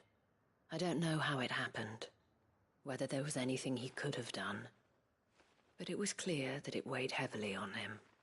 I didn't know. How could you have? I doubt anyone did. Besides Sid, I've never met a man more keen to bear his sorrows in stoic silence.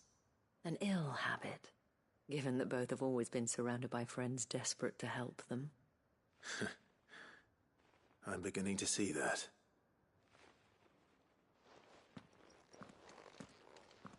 Goat will want to know the stones were delivered. If he's still with us.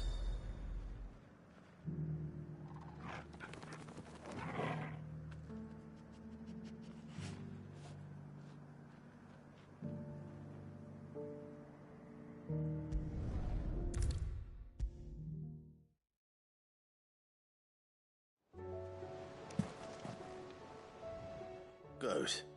Still alive, I see. So Lady Karen accepted the ruby. Ah, about that. I tried my best, but she was just too stubborn to take it. She threw it right back in my face, in fact, and told me I could stick my stupid stone where the sun don't shine. Karen refused payment. I hope it wasn't something I said. I'm sure you were as tactful as ever. Let me see what I can do. Oh, wonderful. I hope you have better luck than I did.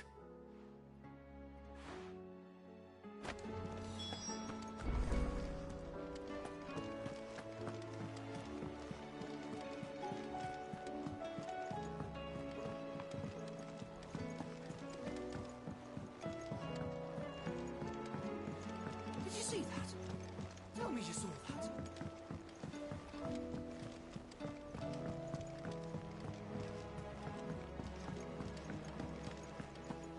Seems the Hideaway is lost. Blasted book. Here, you put me in this situation, Clive. You can bloody well get me out of it. I need a hand with a recipe. Are you sure it's me you're looking for? I'm not much of a cook. I'm all the cook will be needing, thank you very much.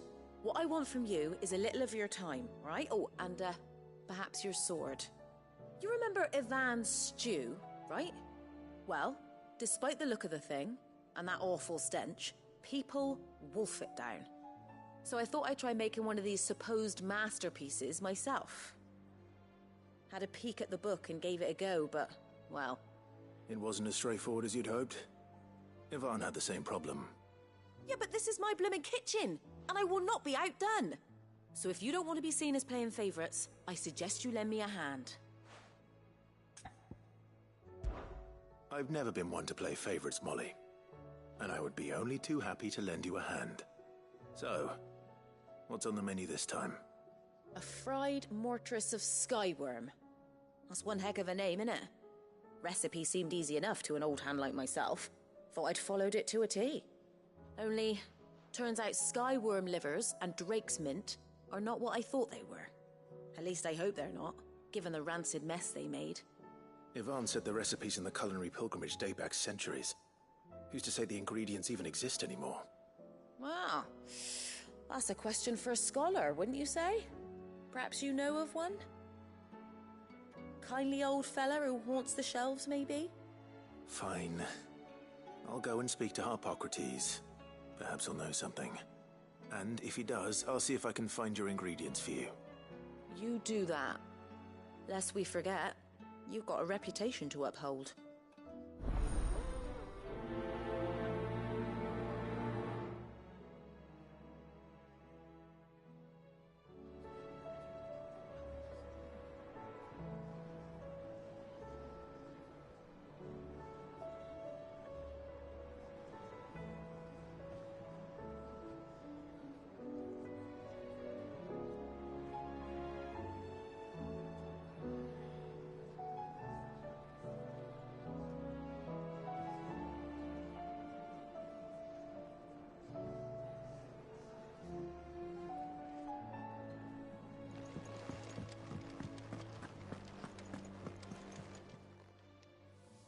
Lady Karen, Goad tells me you weren't happy with our offer. Would you prefer the debt was repaid in coin? What debt? I don't recall lending any of you lot me hard-earned gil. I may have tossed a talent or two in the Hideaway's coffers, but those were donations, and you can hardly call it charity if you go asking for it back. Of course not. But one good turn deserves another. And our circumstances have changed. Surely you wouldn't shun the gratitude of a pauper who happened to have become a prince. Oh, so you're a prince now, are you? Fine. But I'm selling it and taking what I'm owed, then you're getting the rest whether you like it or not.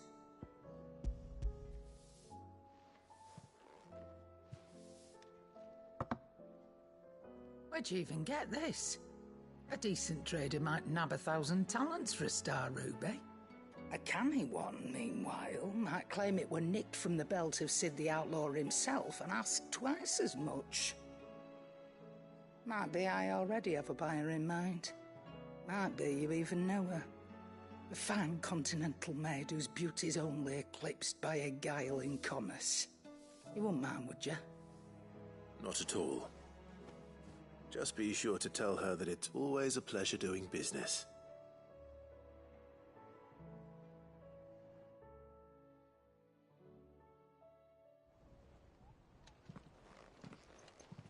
I hear you ended up delivering all 3 stones. Thanks to this lump. I sometimes wonder what I pay you for. Speaking of which, I still haven't been paid last month's wages. Oh, so you remember what's owed to you then? Get your ass behind that disc of yours and don't get up before those ledgers are square. Right away.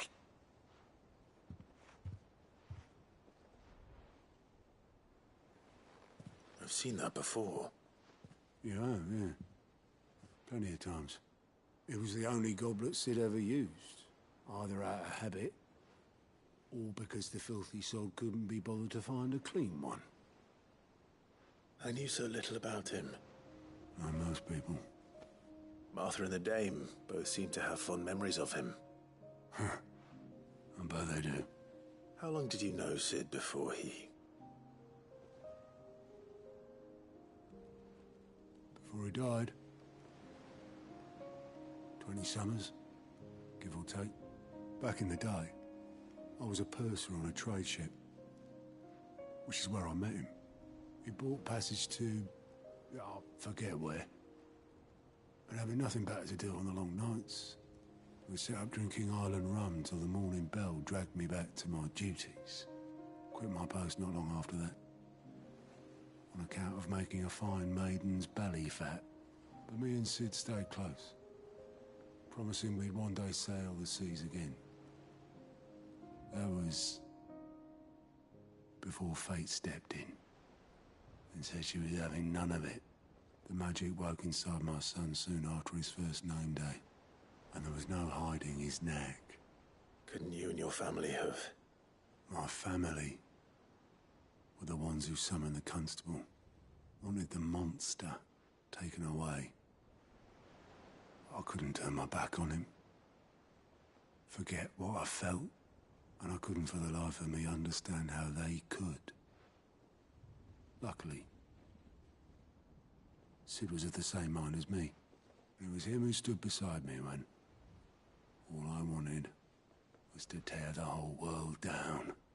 Him who cried for me when I had no tears left of my own. Him who swore he'd do everything he could to stop it from happening again. And he was true to his word, too. Left the Royal Army once and for all.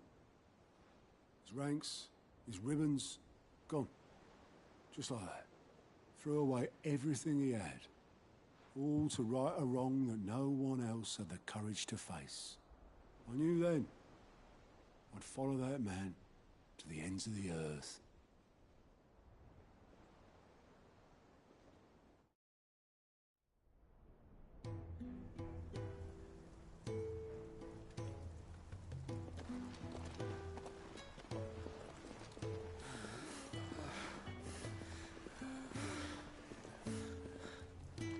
He was always too clever for his own good, was Sid.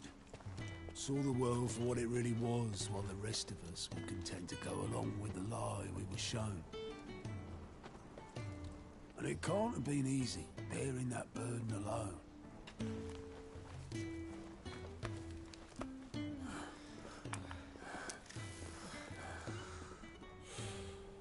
But he didn't let it stop him. He never lost faith in what he believed was right. And that gave us faith in him. Faith he'd steer us true. So I swore to myself that I'd always be right behind him, ready to catch the stubborn sod, if ever he should fall.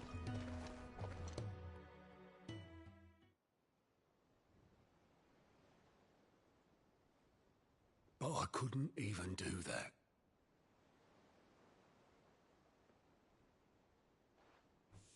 Ignore me. Just the ramblings of a tired old man. Leave that lot. I'll tidy it up in a bit.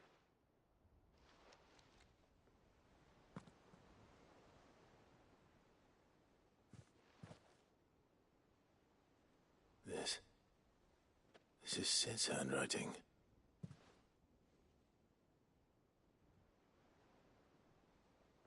Dear Otto. I may be drunk, but I wanted you to know this place would be fucked without you. I love you, you grumpy old sod.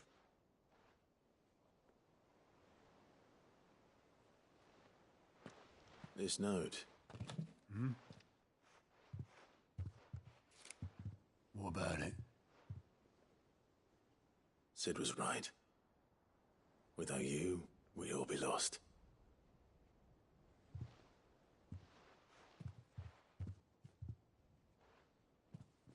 He should have bloody well said so then. Just once. Before he went. But then, why would he?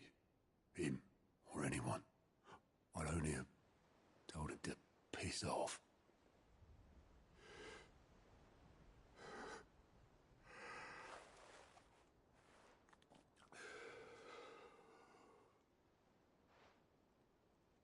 You're wrong, though. Both of you. It was never just me keeping the hideaway afloat. It was all of us. I just shoved people in the right direction. I barely seem to be able to do that anymore.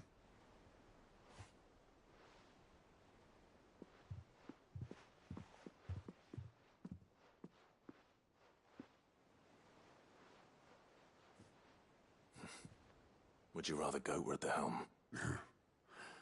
Well, maybe I've got a few more years left in me. I'm going to hold you to that, Otto. Before you go, Sid would have wanted you to have this. But that's... This'll do me just fine.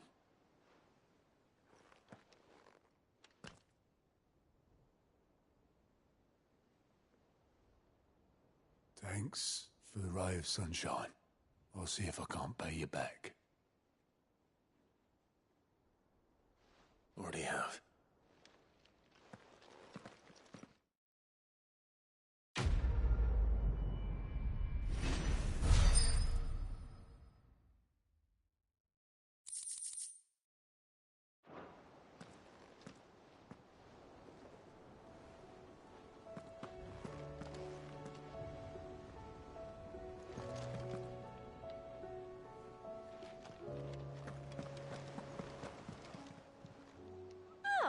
I wasn't expecting you back so soon.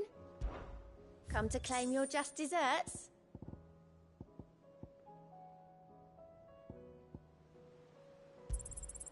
All yours. All done?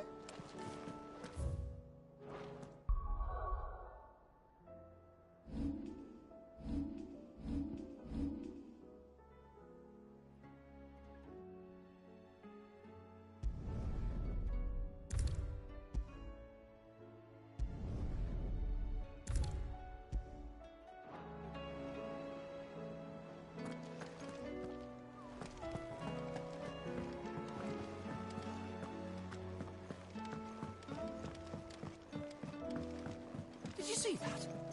Tell me you saw that.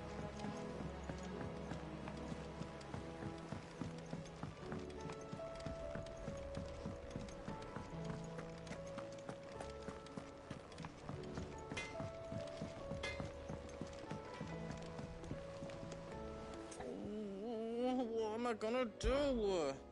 Is everything all right, Goetz? You seem more discomposed than usual.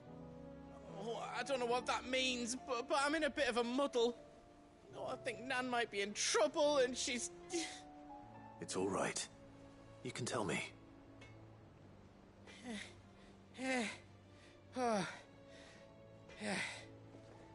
There was a trader came by. One of our usuals, like. Said he'd heard some rotten rumours about her down Dalimil Way. Folk are saying she's been selling to bandits and cutthroats and that. I mean, she's fond of a chance to make a coin or two, aye, but she'd never do business with baddies. Especially not the kind who go hurting people who haven't done out. I wanted to ask her about it myself, but I'm scared she'll give us a tongue lashing. She'd never give your tongue a lashing, though, would she?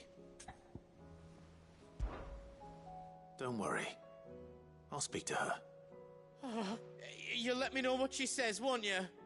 Of course. I'm sure it's all just a misunderstanding.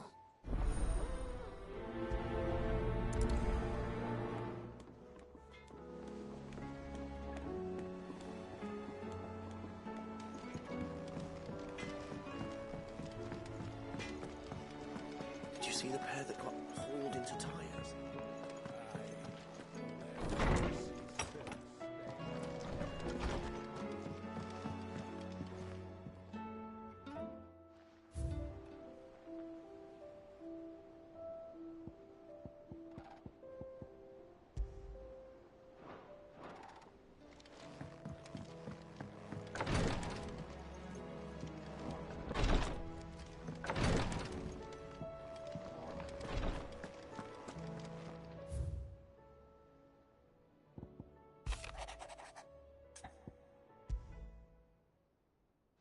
Rutherford. Wasn't that the name of my uncle's manservant? Why would he be at Martha's Rest?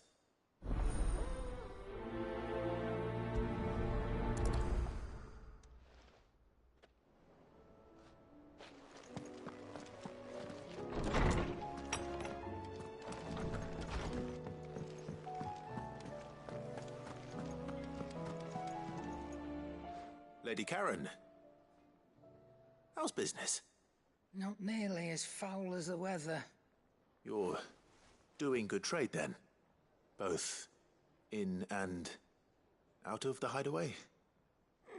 Can't complain. Wait. What exactly are you getting at? Not once in 5 long years do you pay my affairs half a care, but here you are today, raking me over the coals like a bloody popoto? Just asking. Out of interest. All right. I'm here because I was told that certain rumors have been circulating. About you selling weapons to brigands. Oh, are ya? And who was it who knows me so well as to tell tales of my evil exploits? I didn't exactly hear firsthand. All I know is that someone in Dalamil has been spreading word to that effect. And what? You believe it? You think I'm profiting off the blood of innocents, do you? Look, I've done things I'm not proud of. Might be there were a time when I turned a blind eye to the wretchedness of the world so I could line my pocket. But that woman is no more. And you'd know that if you'd ever paid the slightest bit of notice. You're right, Lady Karen. I apologize. It was wrong of me to doubt you. Aye, it was. Now, I reckon you've got better things to do than pointing your do-gooding finger at a poor old woman. Of course.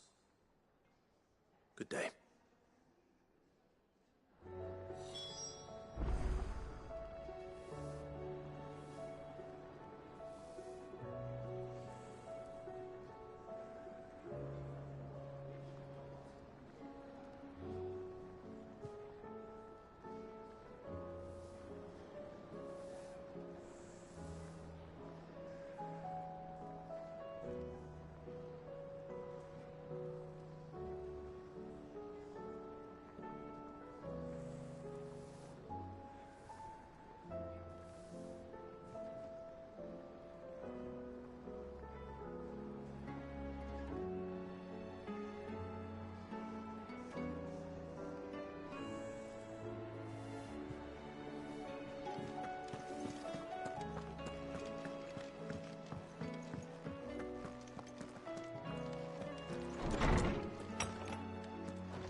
Is a storm coming soon?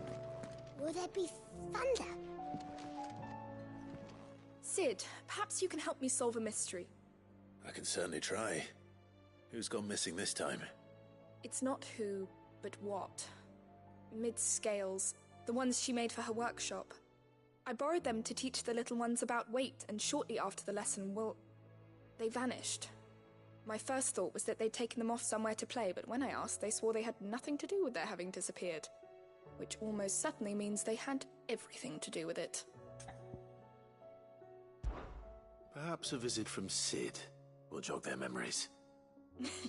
I don't like to imagine that my pupils would lie to me, but they were in the atrium when I last saw them.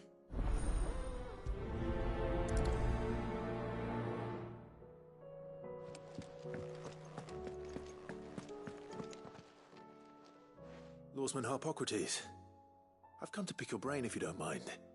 It's about the book you lent Ivan. Ah, Valisthea, A Culinary Pilgrimage, a classic.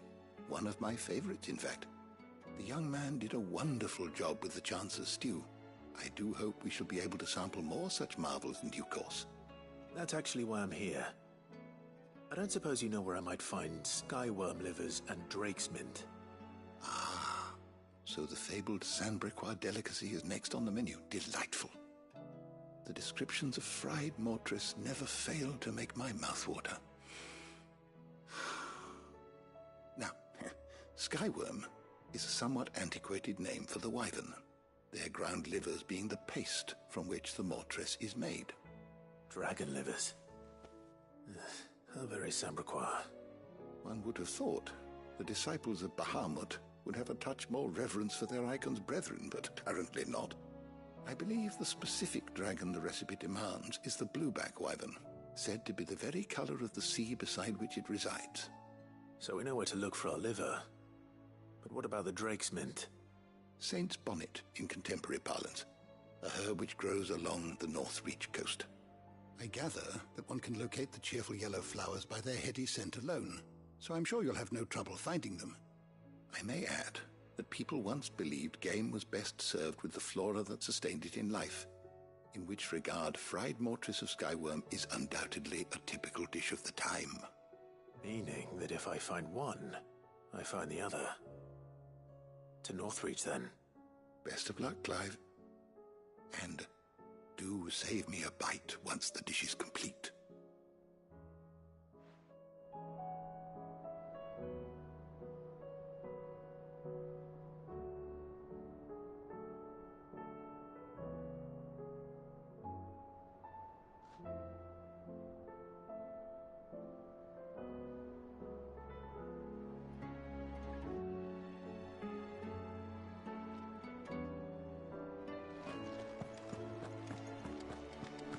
There's a storm coming, Sid. Must be thunder.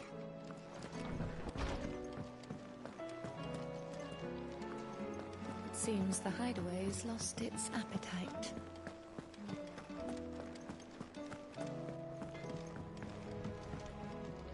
Trouble with your gear, or... Or Sangfornian, dear? Should last you a good while. No scratches, all right? Should last you a good while. Yeah, that should do you.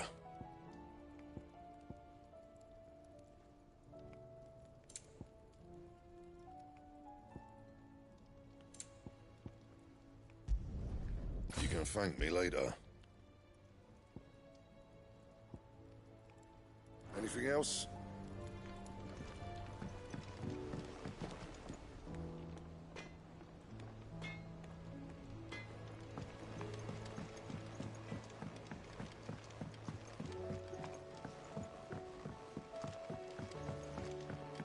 I heard the Emperor was impaled on his own son's spear. Never. Dion the Bold. Kinslayer.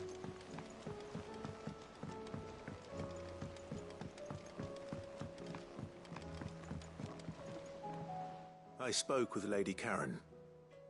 What did she say? That the rumors were unfounded, and that I was a fool for thinking they might hold any truth, along with some other things that made her feelings clear. And while it sounds like she may have done things she regretted in her past, she says those days are behind her. Oh, well, that's good. I knew Nan wasn't caught up in out bad. But why would people say she was? What did she ever do to them? It's not right. No, it's not. But people do things for all sorts of reasons. Perhaps we'll never know. Well, I'm going to find out. That trader, he said they were all talking about her in Dalimil. So that's where I'm going. I'll find someone who'll tell me, you'll see. Are you sure that's wise? Whoever's spreading these rumors means Karen ill. Oh, right. But that's why you'll be coming with me, isn't it, Clive? I suppose it is.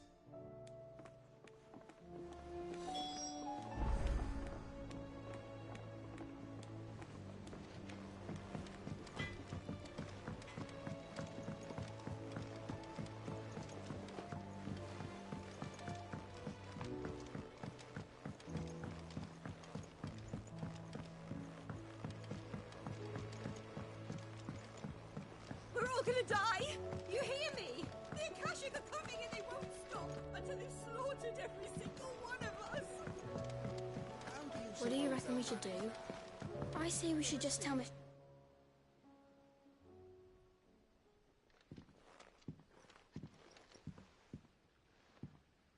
Cid! Hard at your studies, I see. And what is that? It's not a set of scales, is it? No. Of course it isn't. Well, not anymore, it's not. Oh, And just how long hasn't it been one? we're sorry. But we didn't break them. We dismembered them. Just like Miss Mididol showed us. Miss Mididol? And why would she have you dismembering her creations? Because that's the only way to become a ninja-neer. Miss Mididol said, the best way to see how something works is to take it apart and put it back together again. Well then, your work is already half done.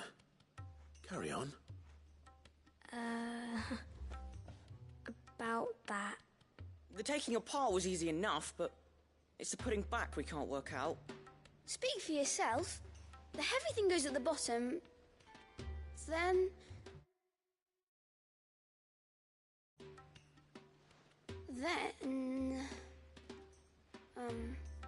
You three need to learn to take responsibility for your actions. So let's have a look at these parts with fresh eyes, shall we?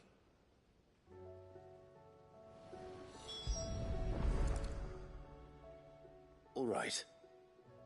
Everything here was once part of Miss Mididol's scales. Every piece has its own role to play, and each is just as important as the others. If even one of them is missing, the scales won't work.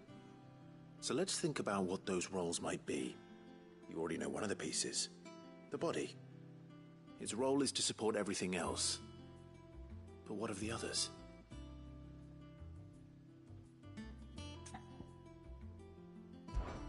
This is called the arm. Why do you suppose that is? It doesn't look much like an arm. You're right. It looks more like a wing. Like a chocobo wing! You've ridden a chocobo before, haven't you, Cid? Will you teach me to ride one day? I'll think about it. Now, what do arms do? Hold things. So wait, maybe this arm holds things too? Good thinking. You're on the right track.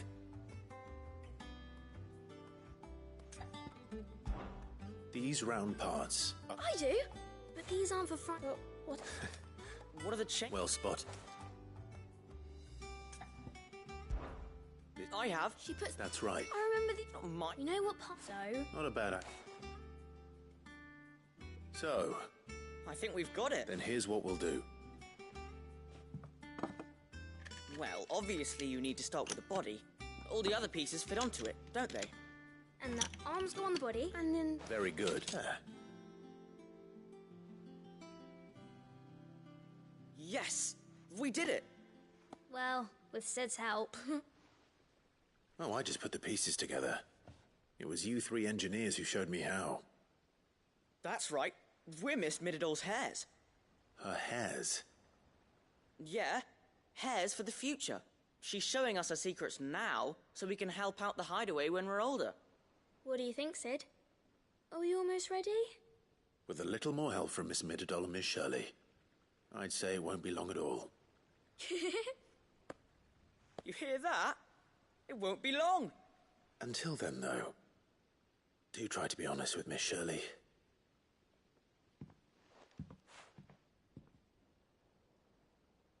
Hey, look! We never used the cogwheel. You don't think Cid forgot about it, do you?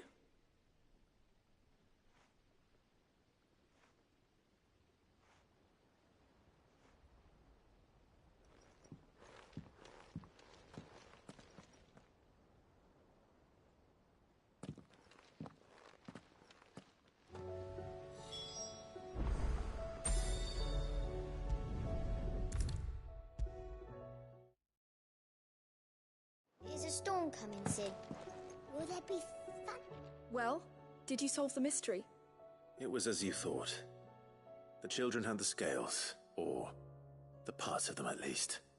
They'd dismantle them to see how they worked. Oh, no, Mid will have my head. Thankfully she won't. This might even have been her idea. Although I was the one who ended up teaching the lesson. I'm so sorry, Sid. I know how busy you are. I shall see that the children are properly punished. Please, there's no need. Mid seems to have taken the 3 of them under her wing. She's even calling them her heirs. She'd have them follow in her footsteps. And her father's. I see. Sid, do you know why Mid has been spending so much time at the hideaway of late? She told me it was because her studies have been interrupted by events in Canva. Is that not true? No, it isn't. The university offered her a commission. In exchange for full tuition, room and board, they asked her to oversee the design of several new war engines. To anyone else it would be an opportunity, but to Mid, who lost both her parents to war, it was a bitter pill. One she was none too keen to swallow. But that should come as no surprise. She's only ever cared about bringing people hope. The very last thing war can be said to do. Which explains her heirs. She's working to give them a better life. And so should I. What's the odd engineering lesson? Ah, you've given them far more than that. And I'm sure they're very grateful.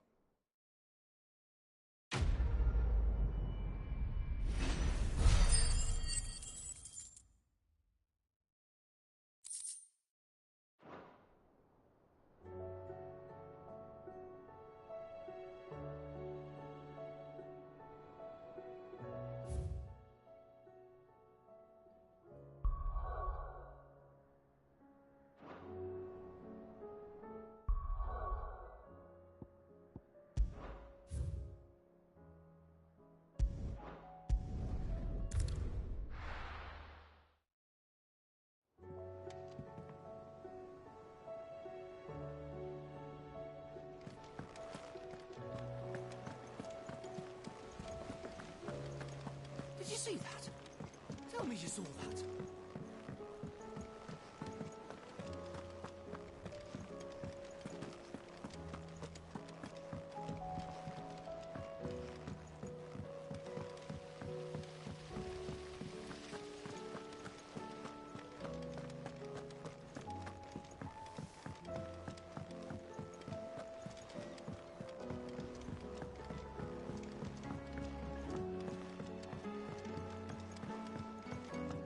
This fuss over a few dark...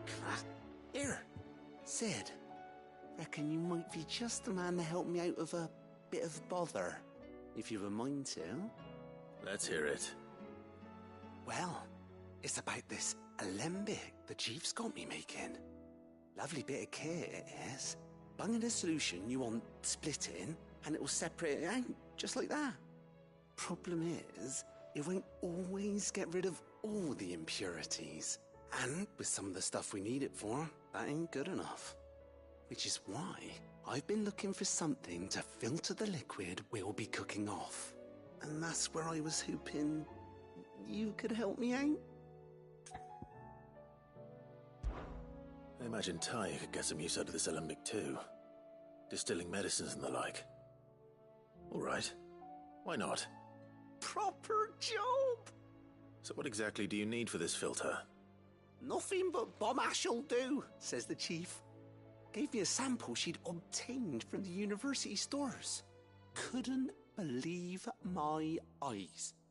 You pour the blackest blight water through it, and it comes out clear as a mountain stream. So, I did a bit of reading about where I might be able to get hold of some. And do you know what I found out? It's only the blimmin' bones of a bomb king. They leave them behind when they die, see? I take it that's where I come in. If you wouldn't mind.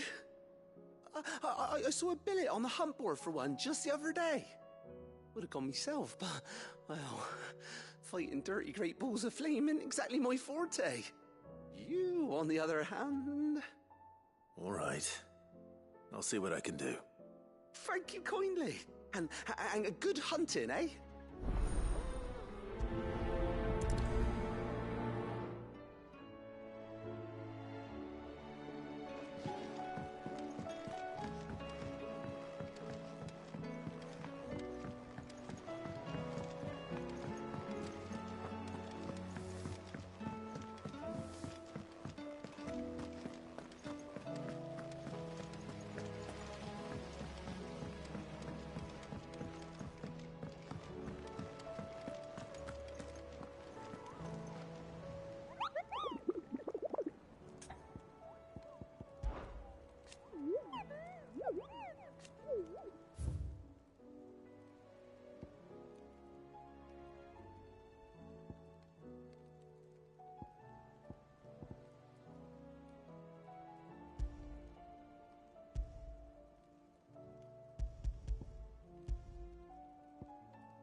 bandits may be no more, but look what they've left us with. We'll have a hard time, Mummy, It shouldn't be too hard to find goods. are the bad men going to come back?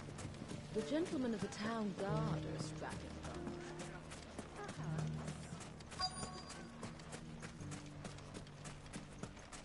Could be I know something more. Clive, listen! I found someone who says he's heard the rumours about Nan. Have you? Go on. Tell him what you told me. All right. It's like I said. A wizened old crone by the name of Karen's been selling steel to whoever will pay her price, be they knight or knave. Says the more swords and spears she puts in people's hands, the more war they'll wage. And the more war being waged, the more call for swords and spears. And who will they all turn to keep them in steel? Why, the good Reaper herself. And you've seen this Reaper at work? Aye, it just so happens I have. You'll find her right here plying her trade most days. Here in Dalimil? Where exactly? She has a stall here in the market, but if you're not the patient type, you can probably find her at her storehouse on the edge of town. But it'd be a bolder man than me that braved that particular nest of vipers. Feeling bold, traveler? I hope so, for your sake. Now, if that's all, I have places to be. Sorry to have kept you.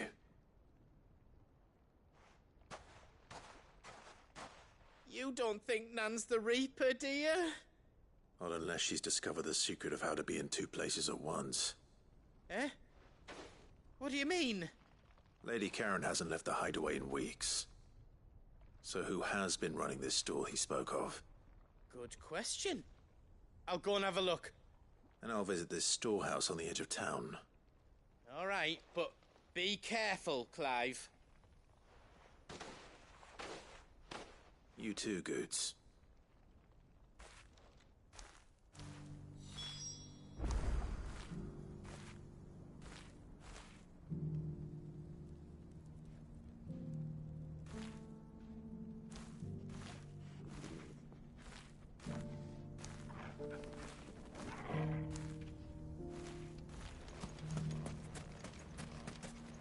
The finest sell swords in Storm, good Lord.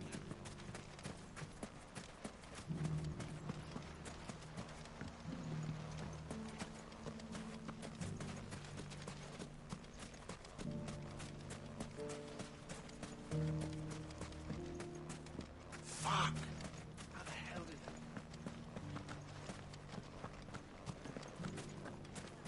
did The gentlemen of the town guard are a strapping bunch.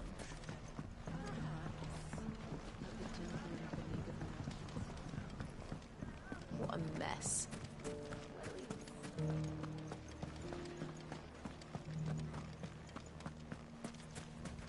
You fought very bravely. The safety of the town is in our hands.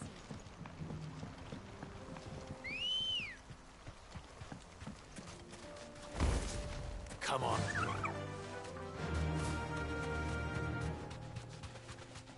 Time to brave the Viper's Nest.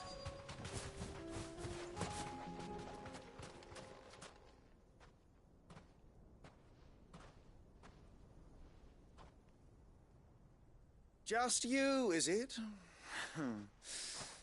Thought I might have laid it on a bit thick.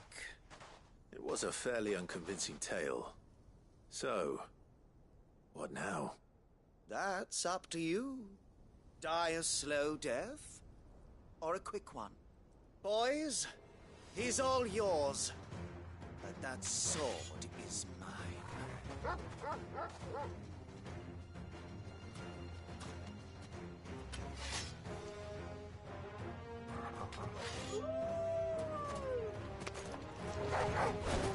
Leave now and we can pretend this didn't happen.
You've done it now.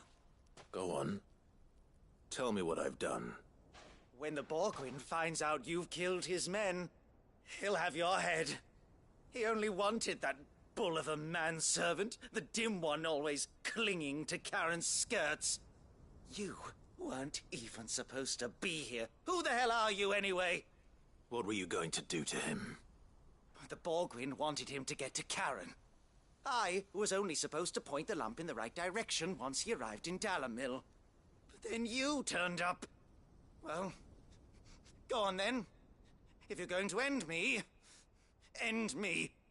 You're not worth the effort. Now be gone, before I change my mind. Fucking coward! I need to find Goetz. Right now.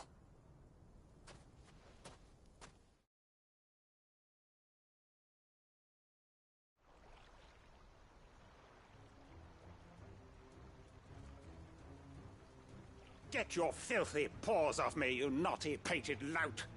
Stop calling me names! And stop spreading them horrible lies about Nan! Well, that will be easy enough. For they are not lies. Every last word is true. And she must pay for her crimes in blood. Blood? Goose, are you all right? He's gonna kill Nan! He said she had to pay in blood! After what she did, it is only right. She ruined my life and the lives of countless others. That loathsome harpy's very existence is a crime, and I will not allow it to continue. Goetz, was it? I have no quarrel with you. Only with your employer. Run along now. You need not pay for her sins. No. No? I don't care what she did. I won't let you hurt Nan. Promise me you won't hurt her, or I'll kill you myself! Goetz, no. Enough, all of you!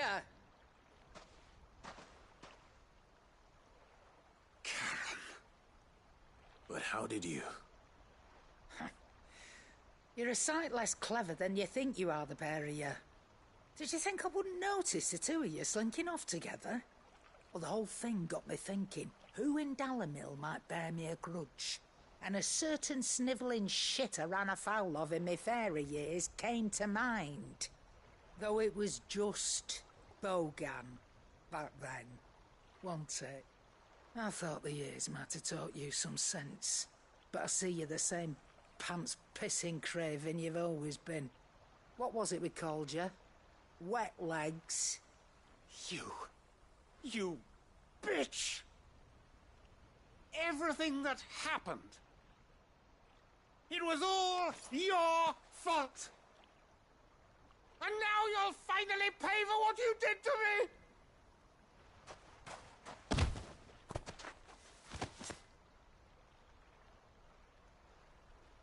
Goose, you...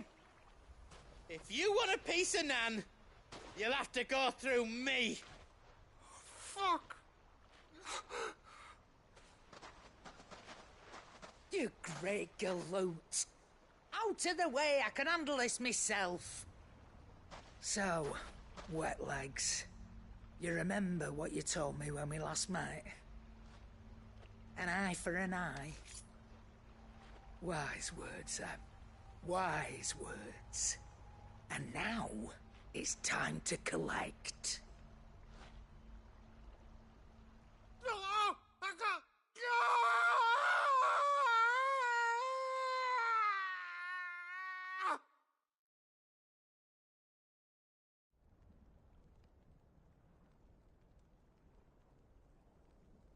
Sorry to keep you waiting. Is he... dead? No. But I reckon he wishes he was. It isn't easy going through life one eye short of a pair. After all, I should know.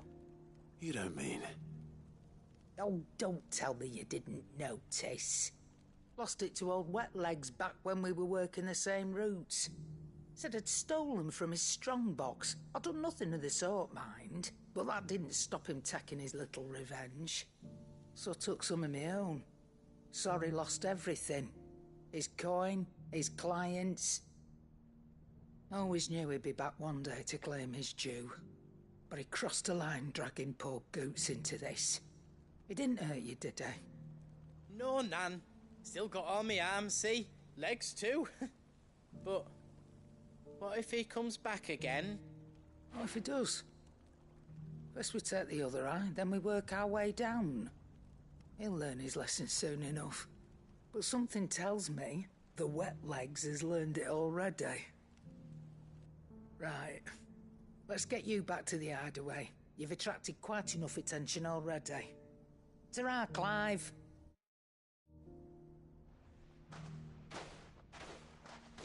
Remind me never to cross you, Karen.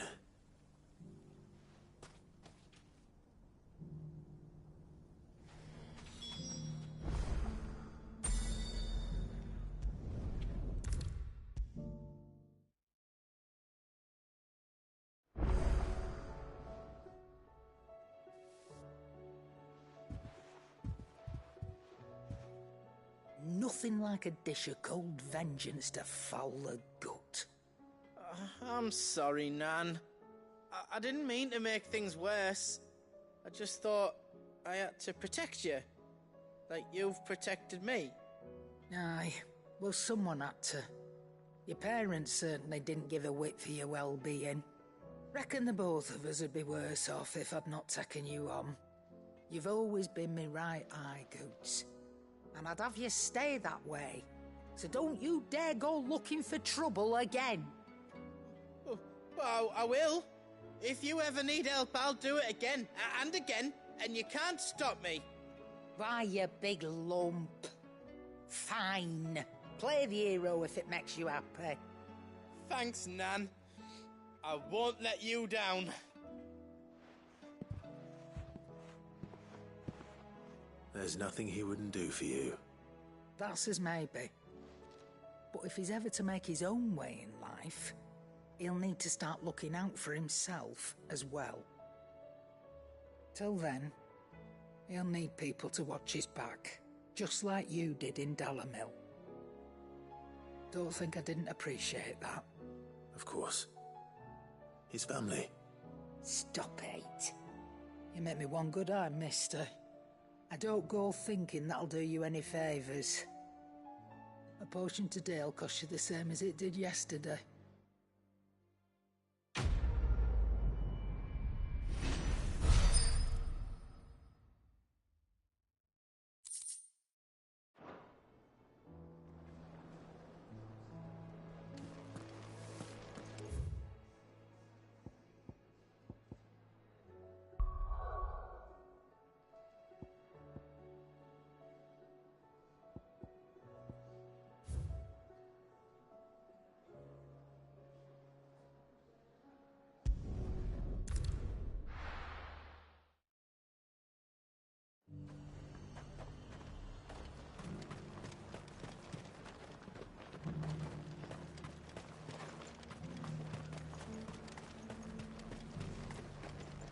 What can I do for you?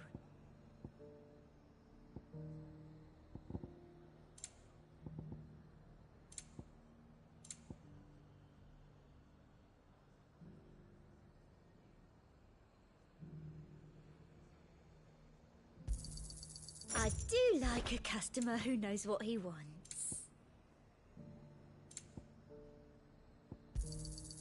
An excellent choice.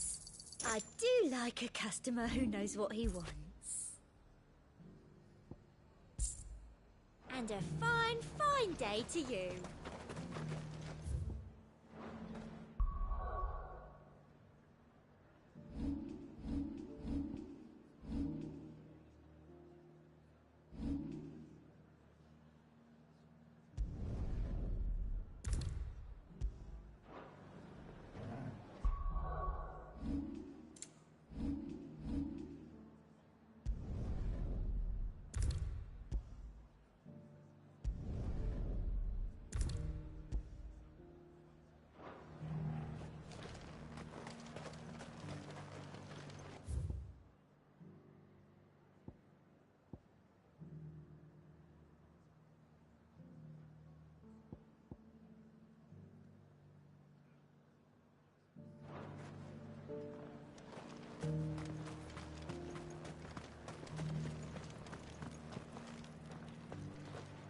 There were ghosts at the gates not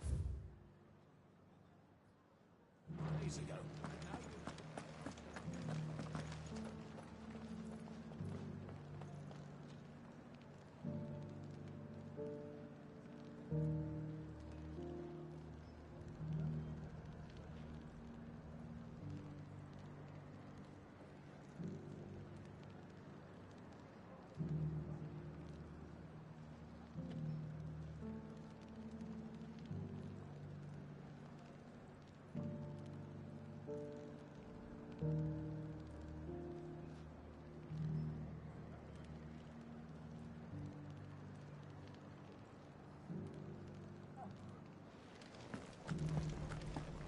You needn't fret.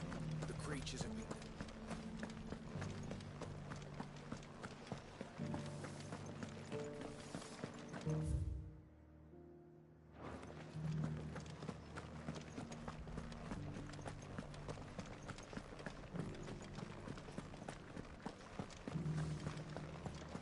To the meadows, then.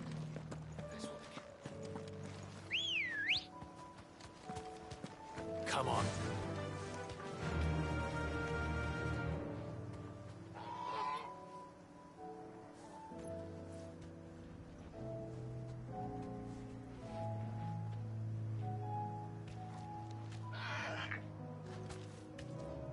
Run like the wind.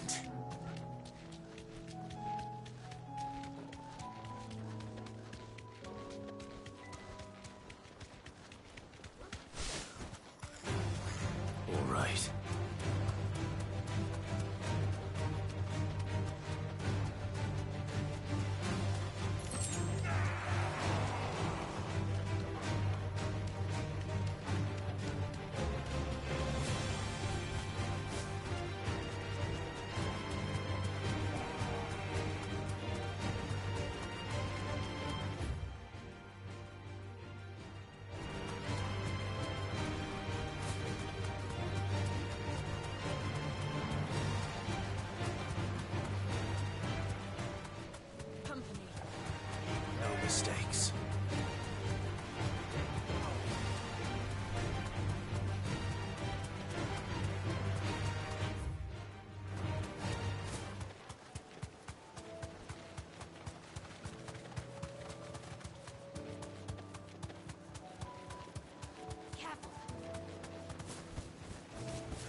Socrates said I should be able to find what I'm looking for somewhere nearby. Bright blue dragons and bright yellow flowers. Should be easy enough to spot.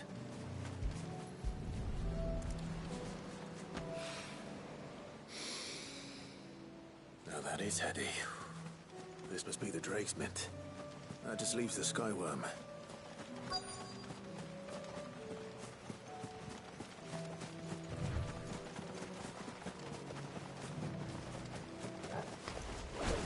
This must be our Wyvern. All right. Let's get this over with.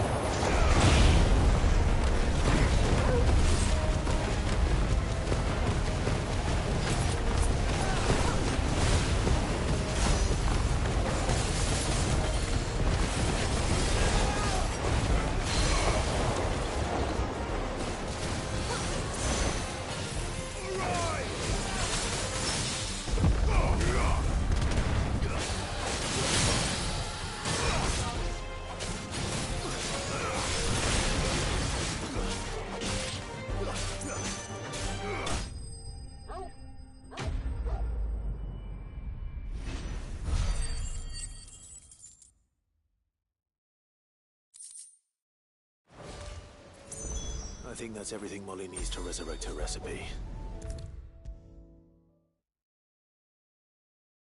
Seems the hideaway's lost its appetite. So, did you have that word? I did, and he was as helpful as ever. He told me exactly where to look, in fact.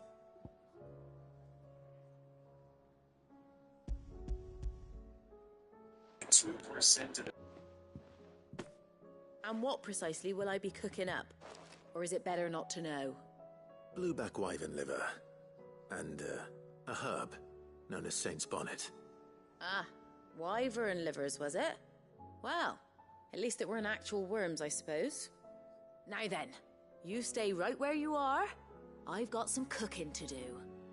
Let's hope these grand old chefs of yore knew what they were on about.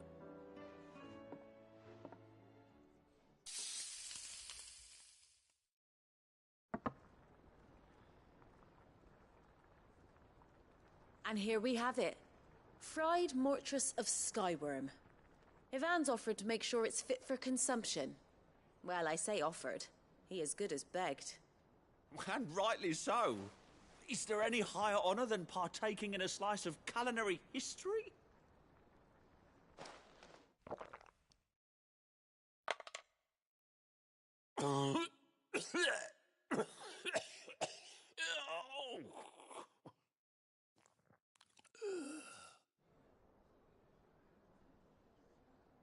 So, not fit for consumption then?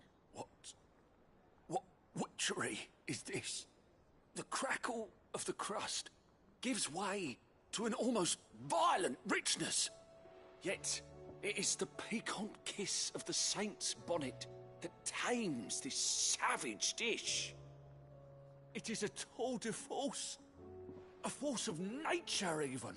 A maelstrom of flavour and sensation. A graceful beast emerging from centuries of slumber. I think he likes it. Well, I can't quite tell with all that nonsense he's talking. But I reckon you might be right. It was decent then, I take it. Decent?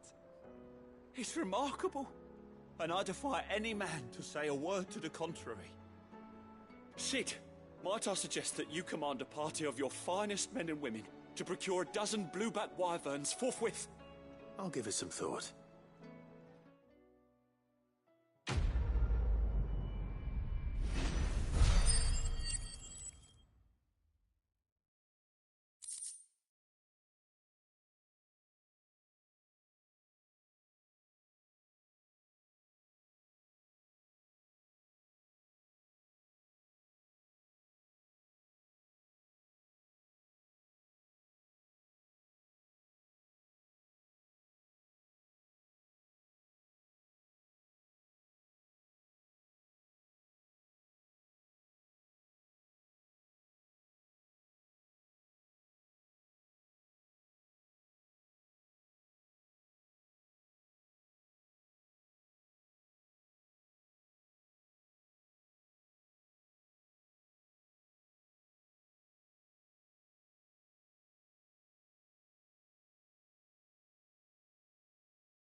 my lord Marquis, is that...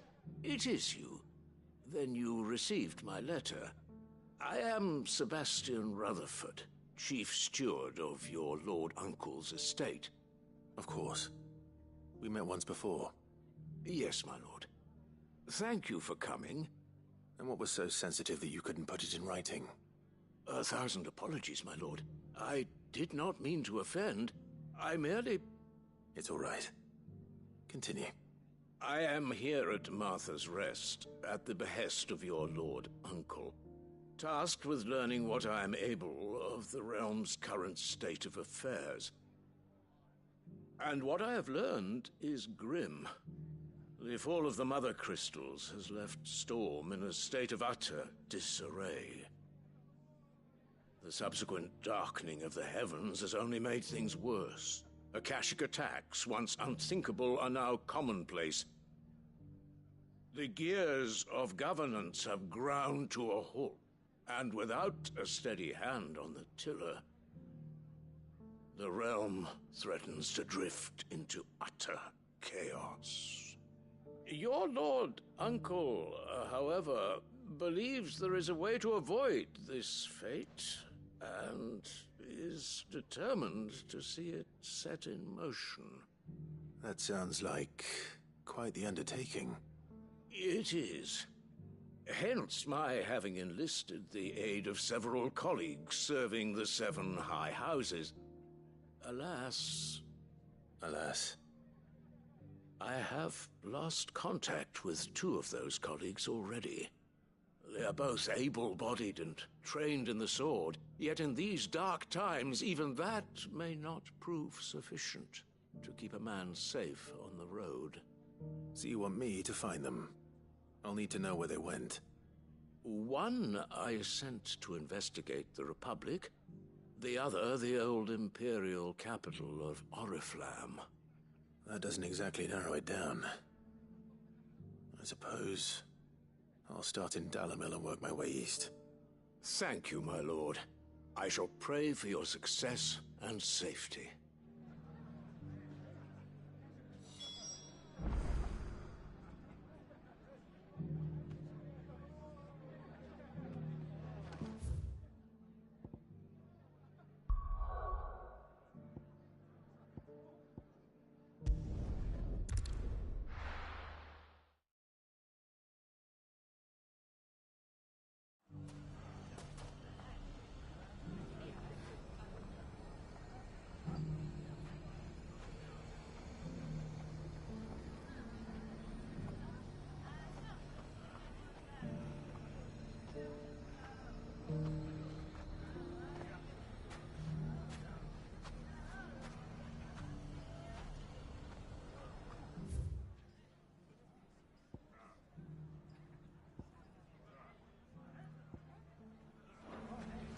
It's not going to be easy finding one man in an entire republic. Let's hope someone here has seen something. Mummy, are the bad men going to come back? The gentlemen of the town guard are a strapping bunch. Perhaps.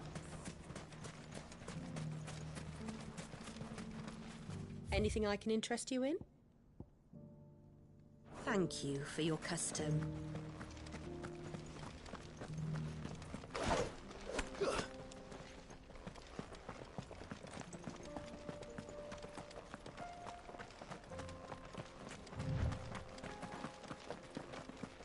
Someone's got himself in trouble.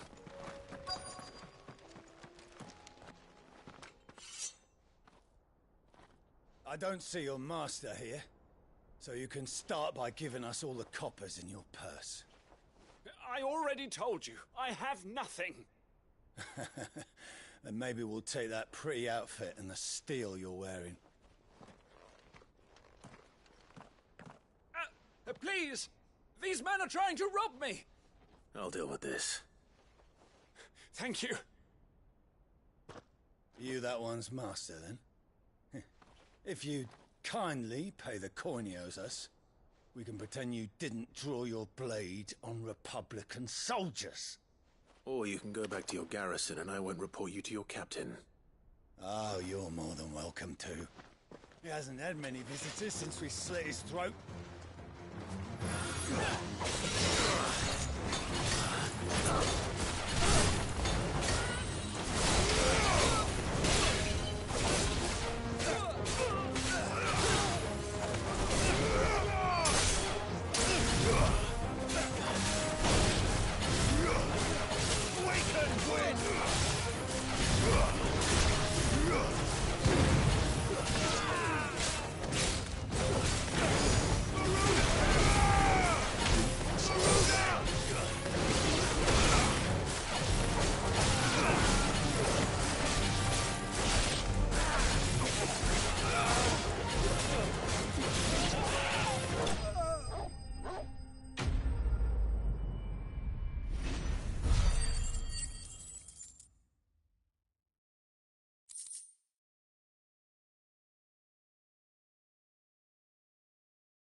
I'd expect as much from Hugo's faithful, but these were men of the Fist.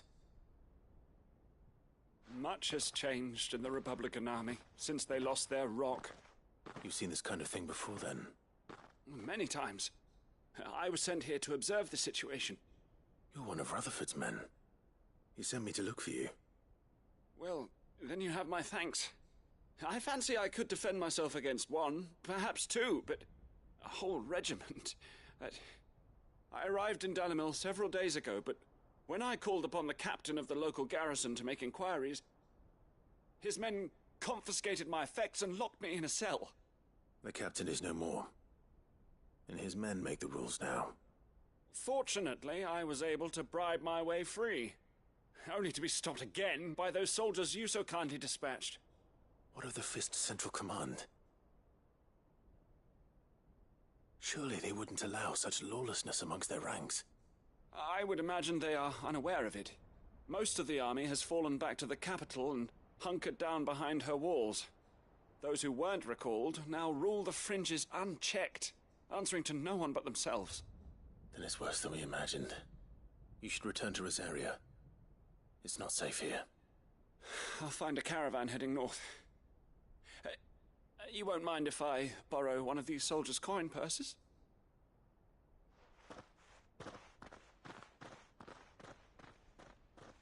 Not at all. Now, to find this second associate of Rutherford's. If he was bound for Oriflamme, I'll start at Northreach and see if I can pick up his trail.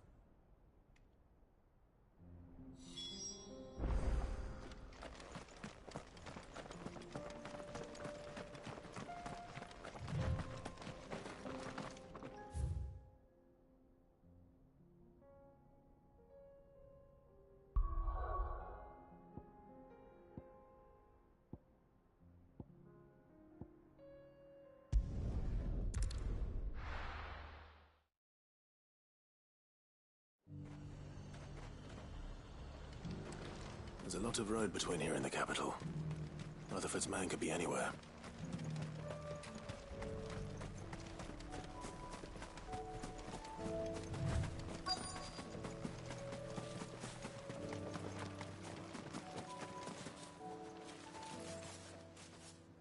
What happened here? If you're with the others, they've already relieved me of my belongings. I'm not. I'm looking for someone who was sent here by a man named Rutherford. And then you found him. I'm Alistair Rockford, attendant to the Lady Ariane of House Wellesley. Of the 7 high houses of Rosaria. It's been a long time since last I saw my great-aunt. Is she well? My Lord Marquis? Yes. Yes, she is. The Lady Dowager has granted me leave to assist your Uncle Stuart. I was on my way back from the old capital when I saw some villagers being robbed on the road here. Bandits? They looked more like field hands, but it didn't matter in the end. I did what I could to help the victims, but all it earned me was a pommel to the temple. Which way did they go? South, toward the gate. All right. I'll take care of them. Founder knows I've met enough of their kind. You head back to Northreach, visit the Vale, tell them I sent you. Thank you. I shall. Founder be your shield.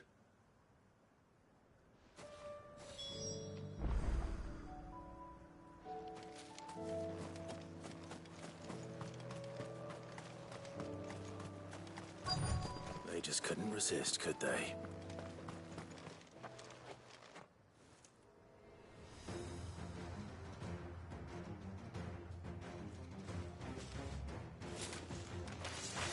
This one's ours, pretty boy.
Make for the town while you can. There may be more bandits nearby. You don't need to tell me twice. Many thanks, traveler. This looks to be all of them. I thought I told you to make for the Vale. And stand by as ill might befall the heir to the ducal throne. It's just Clive, and I'm fine. Which is more than can be said for you. I will survive. Strange that the garrison wouldn't intervene in such a brazen attack so close to their gates. The garrison have their hands full inside the city. Some days they don't even send out patrols. There are few hands left to work the fields, and even fewer to transport the grain. The market stalls are nearly bare, and the price for what remains is exorbitant. It's not uncommon to see a fight break out over a crust of bread. When I said the ones who attacked me didn't have the look of bandits, I meant it. They were probably just desperate. Rockford, listen to me. If you are to continue your investigation, you first need to seek the attention of a healer. Of course. I shall return to Northreach right away. But allow me to thank you first. Had you not happened along, Don't thank me. Thank Rutherford. It was he who sent me. I suppose he'll be wondering where I've got to. I shall send a Bastolus as soon as I'm able. Good day.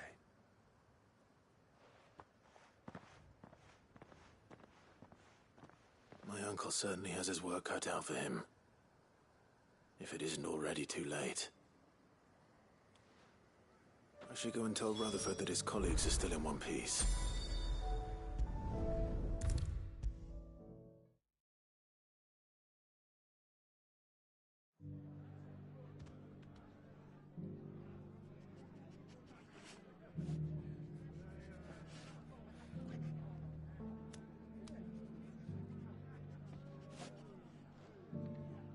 I see you're still here. The Rest's location affords a constant flow of traders, and with it, a constant flow of information. Speaking of which, I received word from both my associates. They have resumed their investigations, thanks to you. I only happened to be in the right place at the right time. They both seem to think the realm's prospects rather grim. I am afraid that grim would be putting it lightly. Storm is in crisis, and if we are to free her, we must work quickly. And we must work together. Such is your Lord Uncle's wish. As it is mine.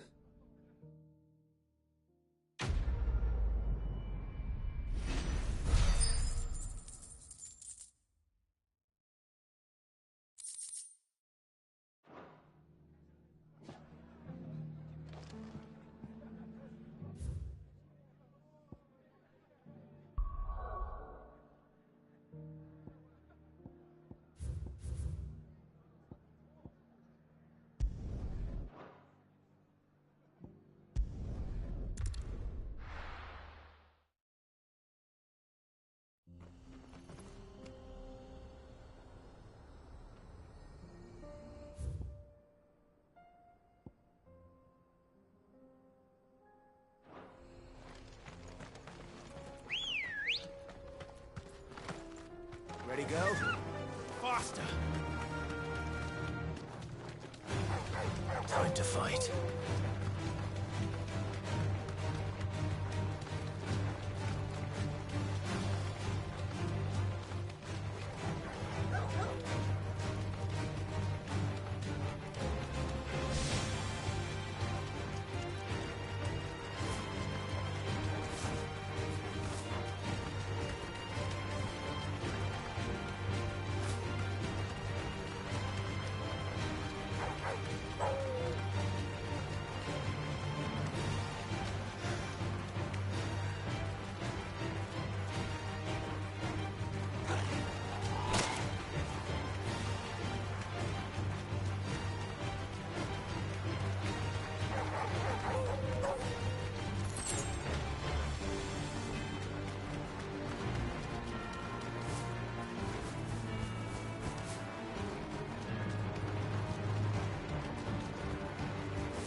You deserve a rest.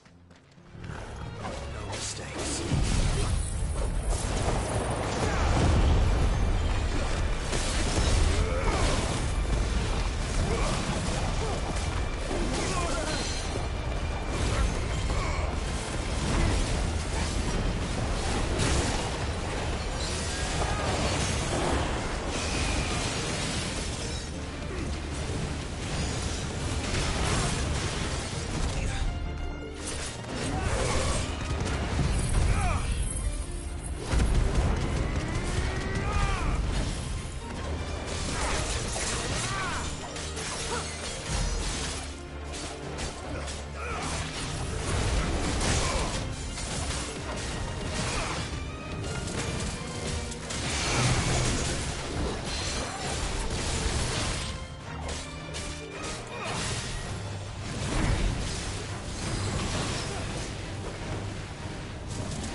Let's go.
We're nearly there.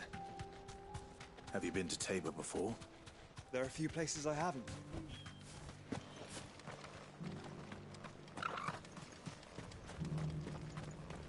Where now, Joshua? There is a residence just inside the city gates. She awaits us within.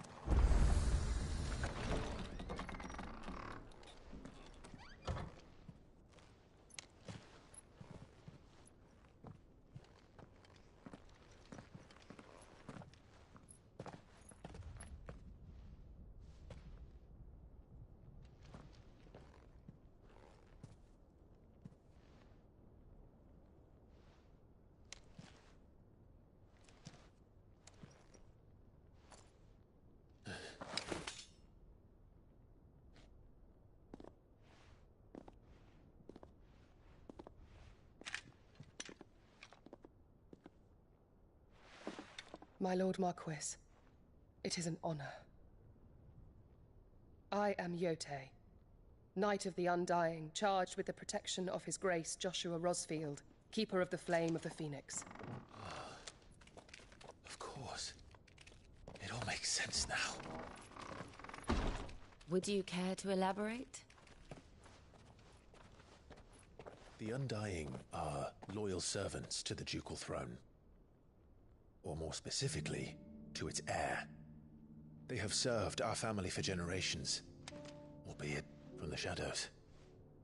Since their inception, they have been tasked with the preservation and enactment of the rites of ancestral communion. After the events at Phoenix Gate, it was the Undying who delivered me to safety. And since the day I left Rosaria, Yotei has been my constant companion and protector. Without her sword, I would not have survived my journey across the realm. Rise, Lady Yotei.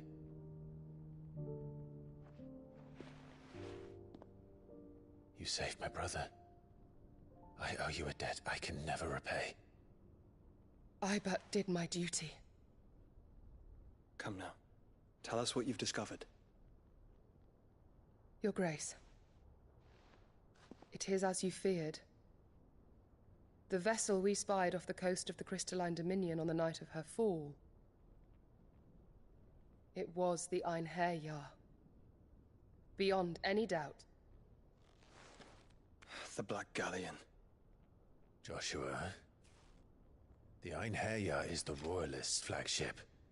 What business would they have in the Dominion? Upon learning of Waloed's involvement in recent events at Drake's Fang, I sensed the malign influence of Ultima, and bid Yotei and the Undying look into the matter. We have reason to believe that the Black Galleon weighed anchor shortly after the fighting began, and set a course due south. For Canva. Then it is Waloed Knights who besiege the cities. What is left of them, yes. And the Black Galleon sails at but one man's behest. Barnabas Tharm.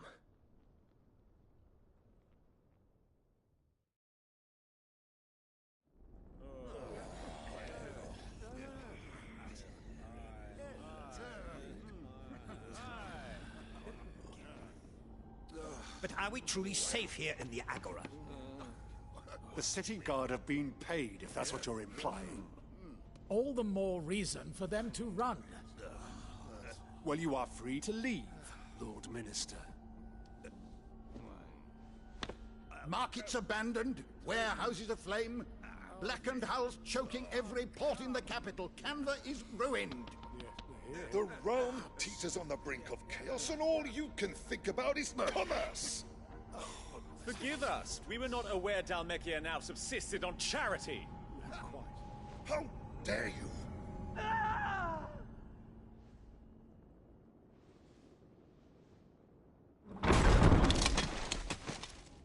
Distinguished members of the Council, you must forgive His Majesty this intrusion. What is the meaning of this? A trifle crowded, but I fear it will have to serve, my liege. Very well. My colleagues, do you not see? The king! He has come to save us from the Akashic.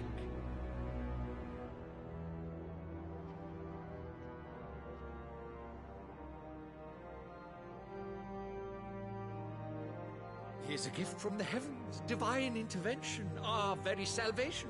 And of course, if it is compensation he requires, we would be most willing to negotiate a fair price for services rendered. Fools. Your ignorance becomes you. Your Majesty, correct me if I'm wrong, but I would swear that the fiends washing the cobbles of Canva with the blood of her citizens wear the colors of Waloed. Ha! So you do not deny it. Guards, fetter them, and see our guests to the dungeons!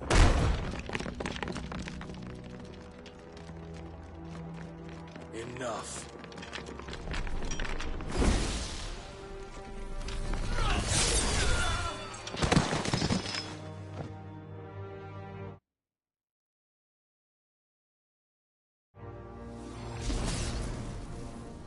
Pathetic creatures.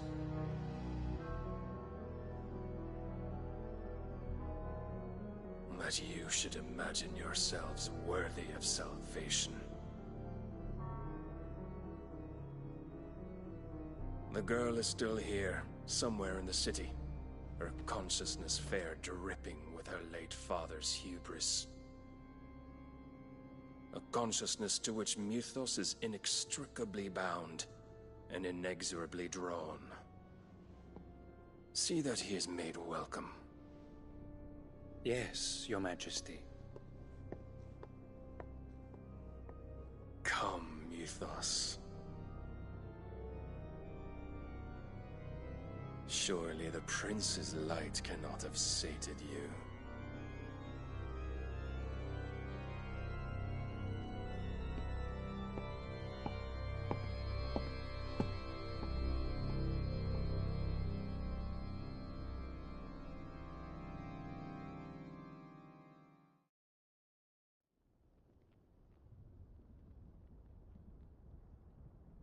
So then, how long has Waloed been under Ultima's control? How long indeed? Based on what we know of Barnabas's actions, I would guess some few years, mayhap more. But to what end? What does Ultima want? The tapestry. Show them.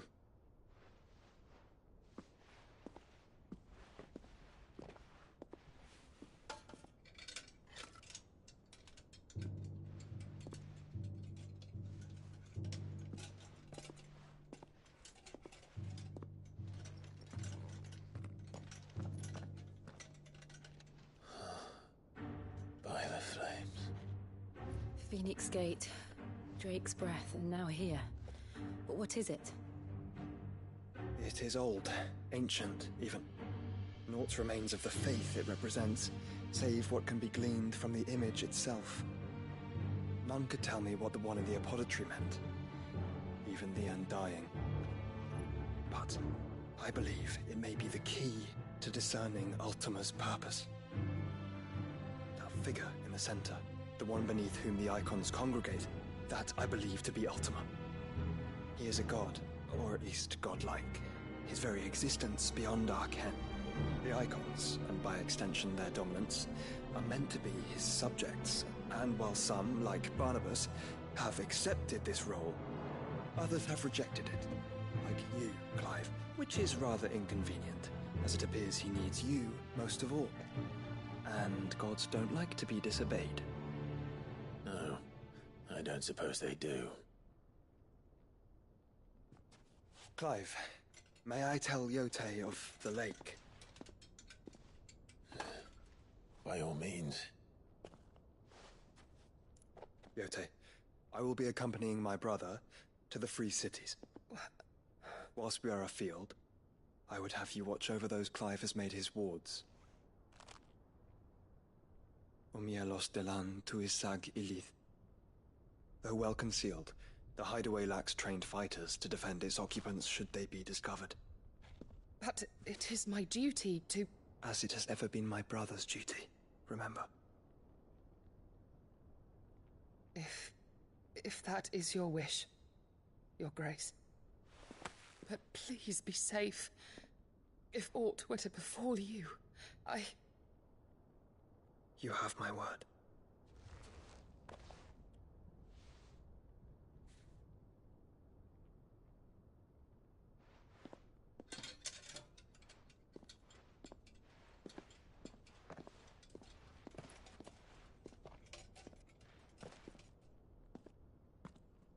Farewell, my lord, my lady. We are in your debt, Yode.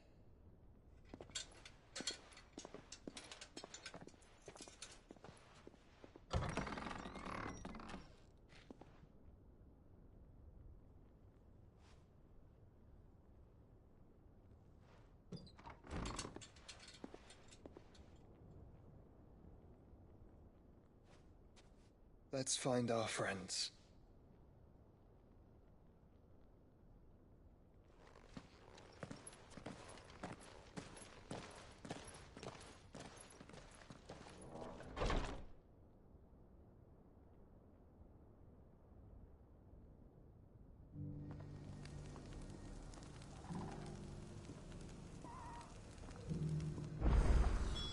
It's plain she cares for you very deeply. And I her, which is why I had to let her go.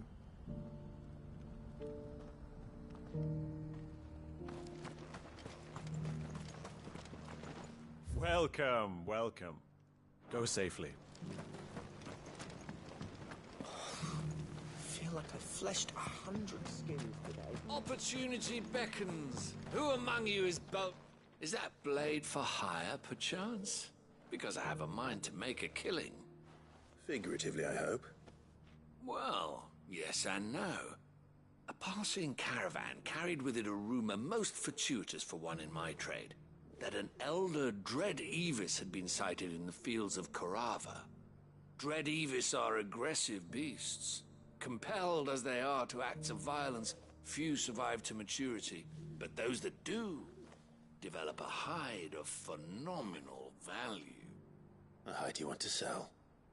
Eventually, yes. Though I would have it tanned first that it might be crafted into marvels the likes of which the world has never seen. Dread Evis skin is a rare thing indeed. But the worked hide of a well-aged beast, now that would fetch such coin that Gilbert himself might weep with envy. Bring me that beast's skin, and I will share with you the bounty of our combined labors. All right. I'll hunt your Evis. Of course you will.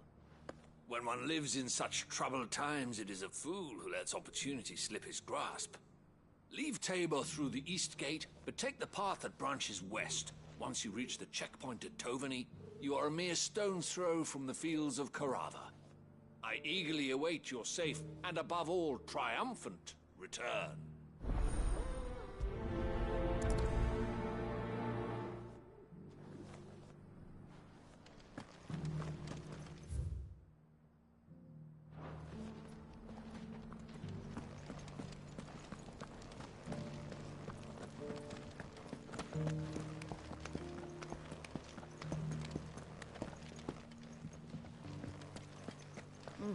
Got a scratch on it.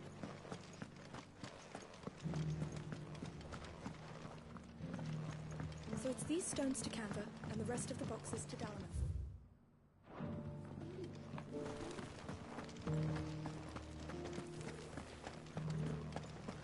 That Cyril fellow's an odd fish, don't you think? Well, scholarly sorts like him always are, aren't they?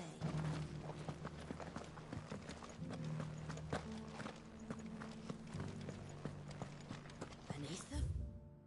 Blood, yes. And not a stone's throw away.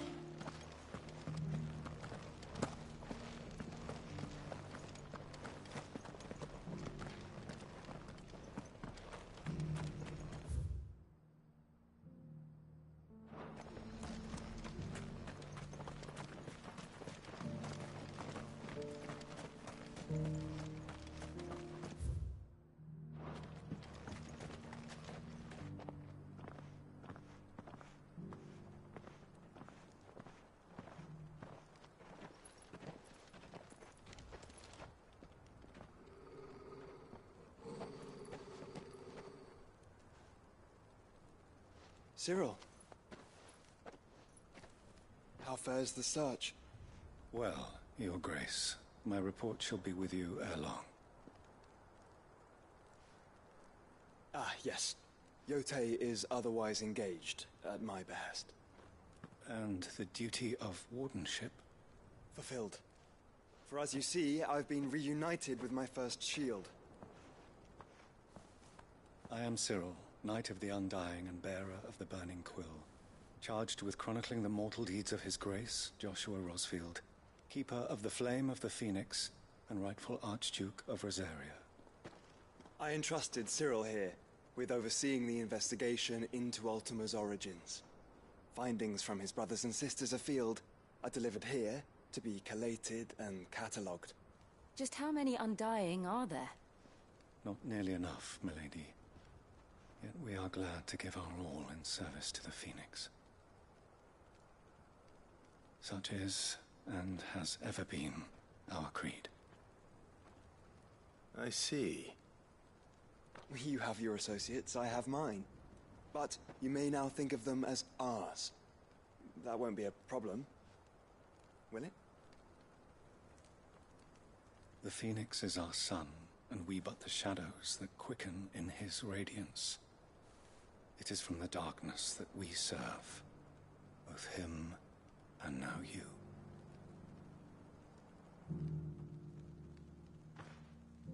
Pray accept this token.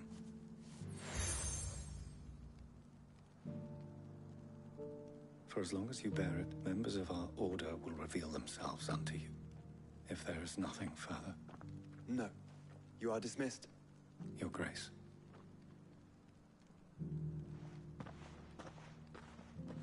To Canva, then. We'll talk about this later. Cyril seemed very,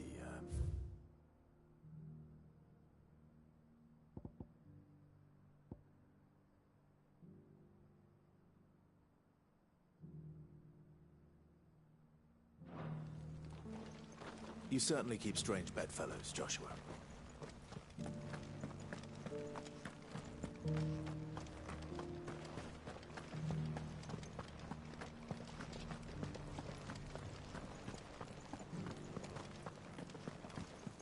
You have my thanks. Without your medicines and your wisdom, Tabor would be but a shadow of itself.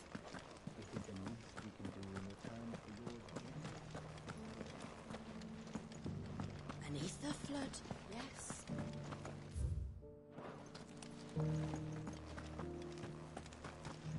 How are those new boots treating you? They're fantastic. You! Finally. No one was paying me the slightest heed. Is something wrong? At the university, the students would hang on my every word. Sadly, this far from home, I'm just a vagrant greybeard. The university? You're a scholar. A specialist in ancient cultures. The most accomplished in all Valisthea, some have said. Not that I look the part in these tattered rags. In my heyday, no obstacle could have kept me from my studies. Yet here I am, a wizened windbag, bested by the many steps of Tabor. The answers I seek lying just beyond my enfeebled reach. Would you do an old man a kindness and brave the stairs in my stead? You'll be amply rewarded, of course. Climb the stairs and...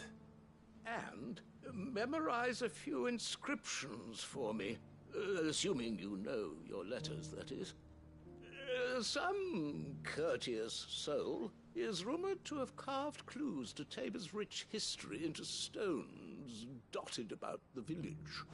I've been having a lot of fun with this today, guys. One each to the north, south, and east.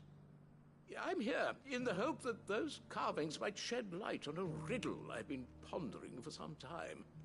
Namely, the otherwise undocumented origins of Tabor's unique people. People quite unlike those of neighboring lands.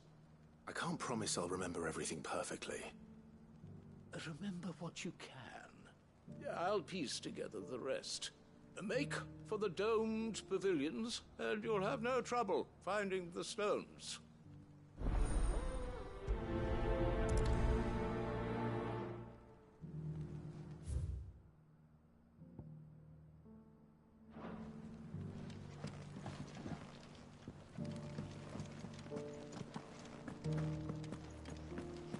Careful how you pack that leather. Any crystals.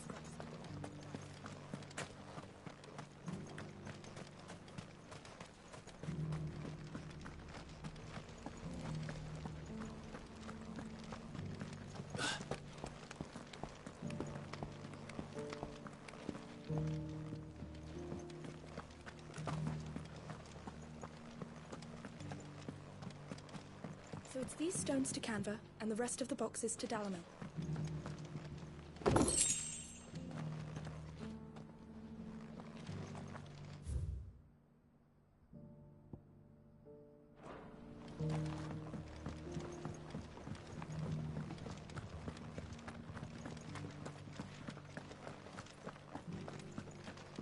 That Cyril fella's an odd fish, don't you think? Well, scholarly sorts like him always are, aren't they? An ether flood, yes.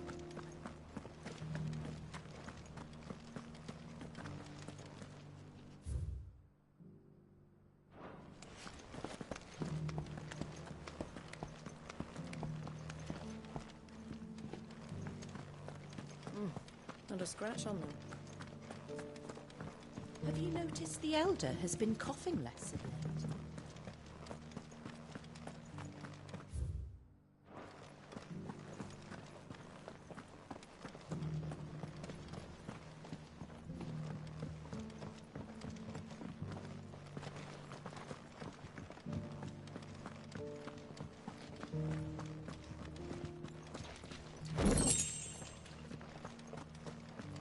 Why won't the sky go back to how it was? I don't like it.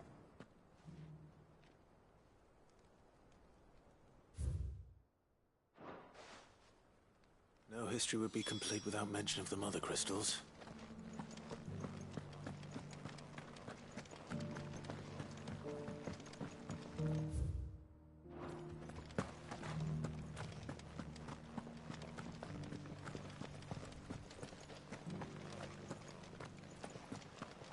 You wouldn't happen to have a decent whetstone in there, would you, madam?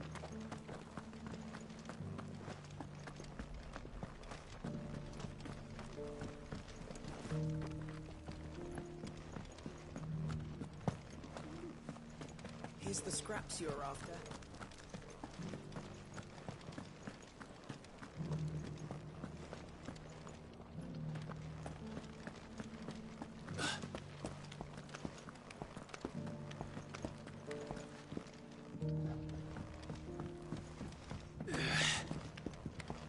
So it's these stones to Canva, and the rest of the boxes to Dalamil.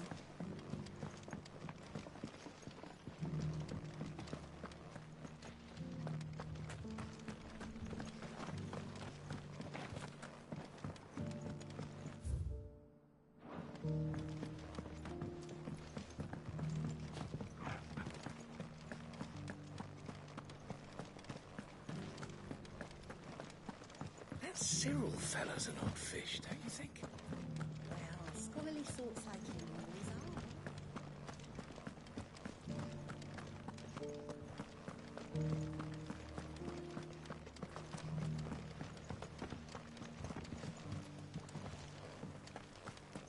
That mark.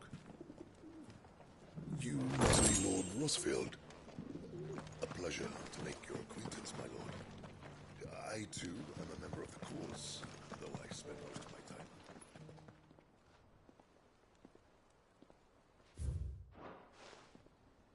What golden plains might the Wanderers have called home, I wonder? Have you noticed the Elder? Not a scratch on them.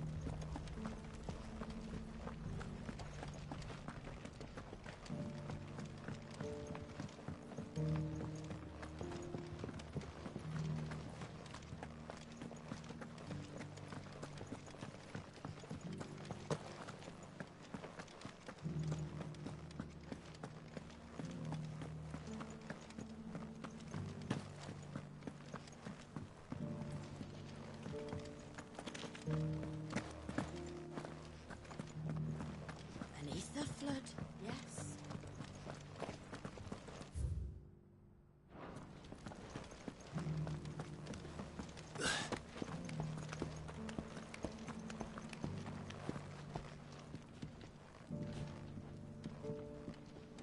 You wouldn't happen to have a decent whetstone in there, would you, madam? I'm sure I can find it.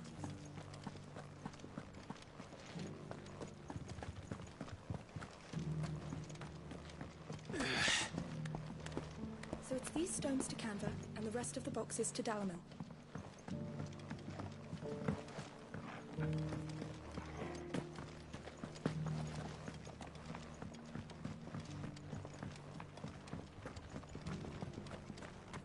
Why won't the sky go back to how it was?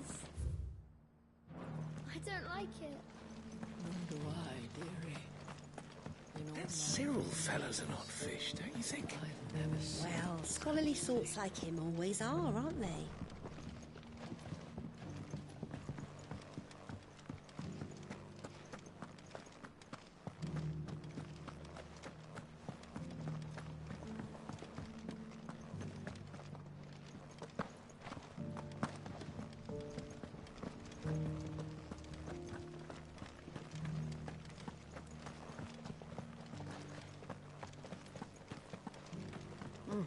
Not a scratch on them.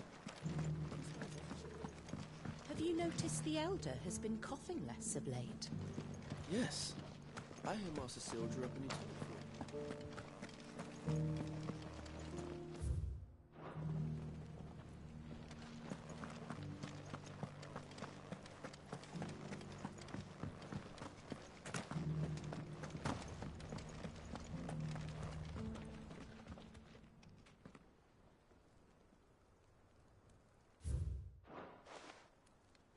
Farmers must have settled here in Tabor. I should speak to the old scholar.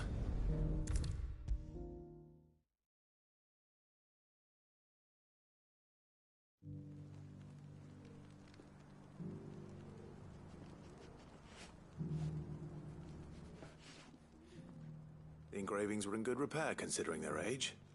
Oh, would that I could have seen them for myself. Oh, come, don't tease me now. What did you learn of this place and its people? Let's start with the engraving to the south, shall we? What did it say? Guardians of the I'm pretty sure. Fascinating. It would seem... But the engraved... Wanderers of Ore. No doubt you're right. There are vestiges of nomad. This is proof. Children of... Sun worship? I could have sworn it was something like... Children, that's all three. And so, we three engraving guardians of the mother, little one, and nonetheless... Too many stairs, but... Ah!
The free city's under siege.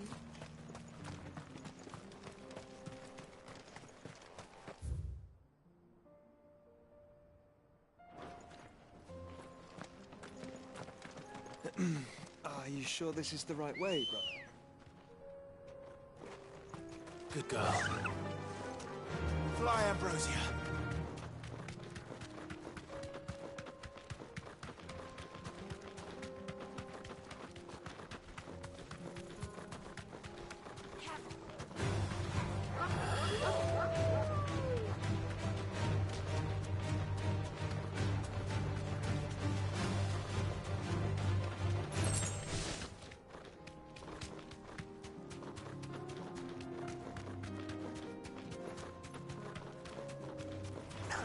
This might take a while.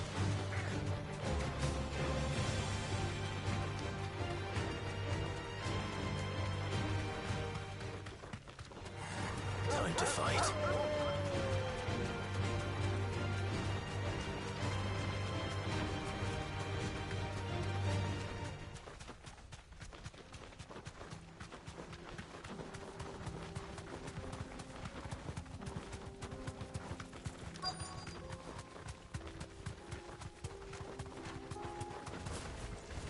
Old he may be, but it looks like there's still plenty of fight in him yet.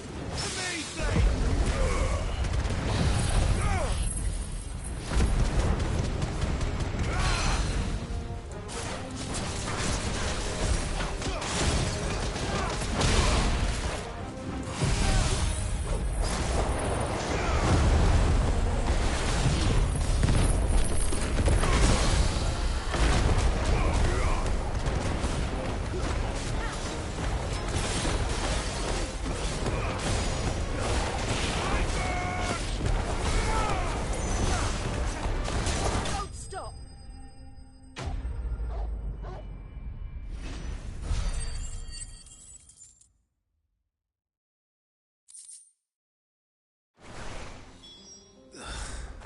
This thing reeks.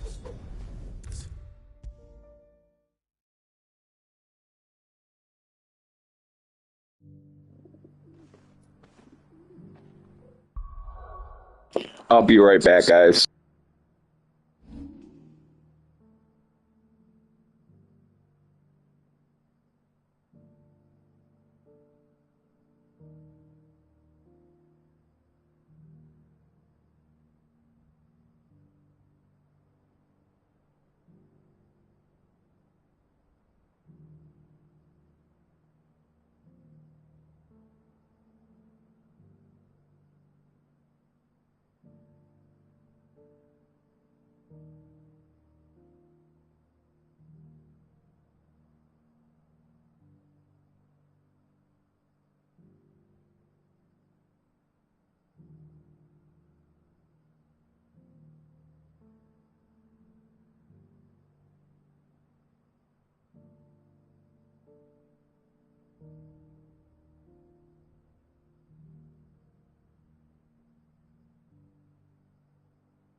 Here's your hide, as requested.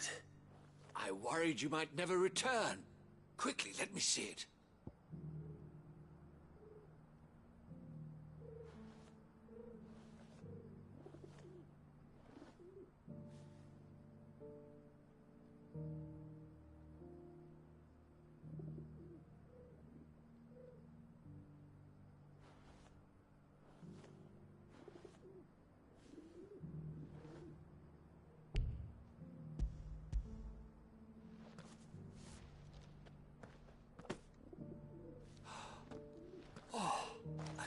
supple as a maiden's cheek, yet as adamant as her virtue. This is everything I had hoped for, and more. Clearly, my trust in you was not misplaced. You must be a hunter of considerable talent to have bested the beast with nary a scratch. Join me as my honored partner. With my means and your might, we shall be as wealthy as the merchant kings of Zemeckis. I don't plan on making a habit of this. I'm busy enough as it is. Very well. Though I believe fate had a hand in our meeting, it would be unbecoming of me to beg. Do not allow me to keep you from being about your business. Here, for the hide.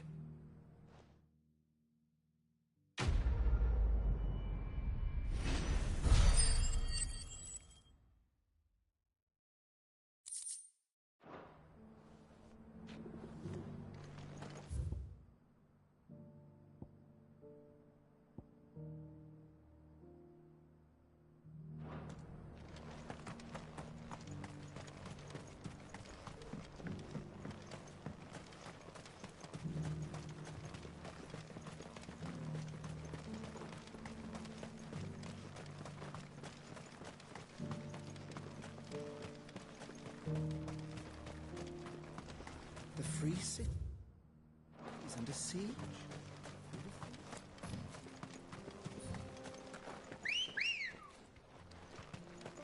Good girl.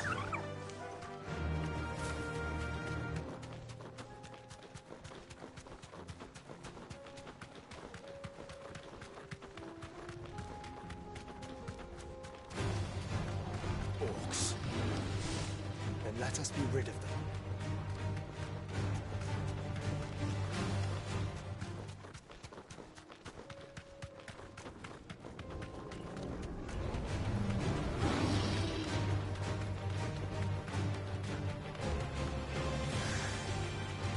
Clive.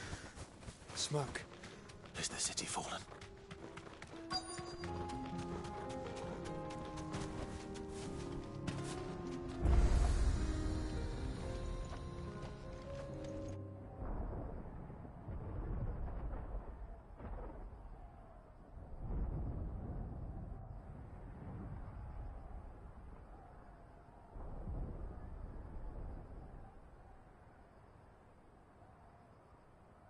The free men are still holding their own, then. Do we have any idea where Gav and the others might be? There's a warehouse near the docks where we agreed to meet if there was any trouble. We should hurry.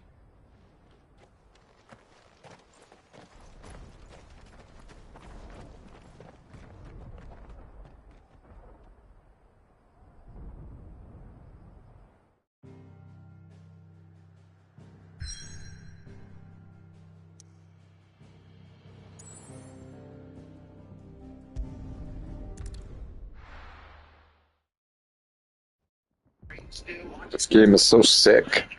The art style, the controls, the combat, all kinds of stuff is just amazing in this game. Sounds like thunder.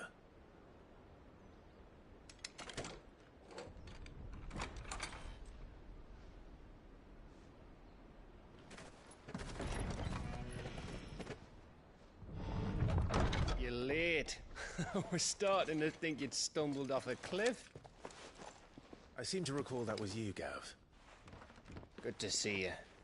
Any trouble on the road? Nothing we couldn't handle. I knew you'd come. Is that who I think it is? Yes. Allow me to introduce my brother, Joshua. Clive's told me all about you. Or even listening most of the time. Name's Mididol, but everyone calls me Mid. My lady. Eh?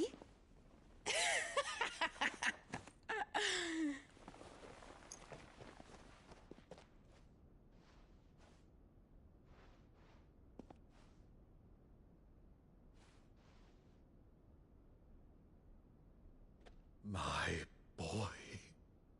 Uncle Byron. It's really you! I never thought I'd see the day!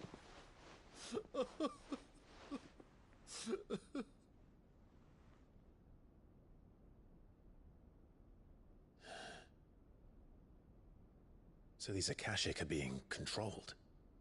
That's what it looked like. Empty eyes, eerie blue glow. No doubt they were turned, but silent as monks, every last one of them.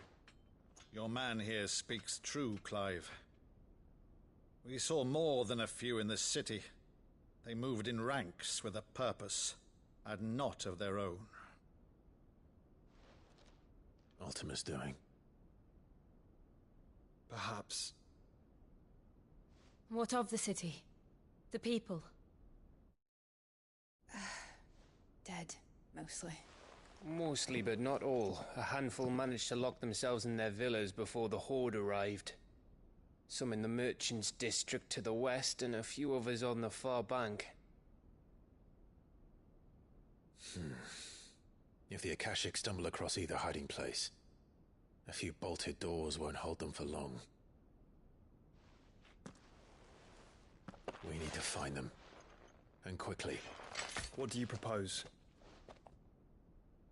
We split into two parties. I will make for the Merchants' District, while you look to those across the river. Mind keeping an eye on my brother?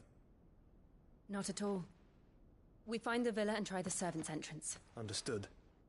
And what of us? Mid, is she fit to sail? The ship, the Mithril engine could probably do with a few more tweaks.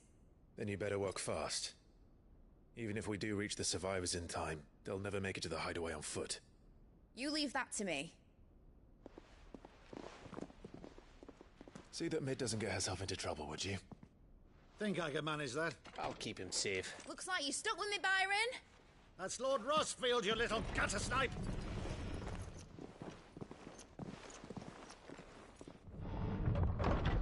Shall we then? And you keep Clive safe. Be careful. Both of you. You too.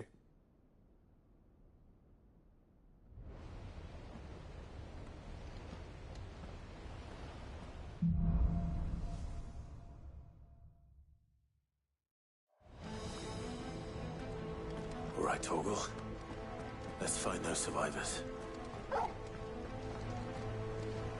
They don't stand a chance against those things.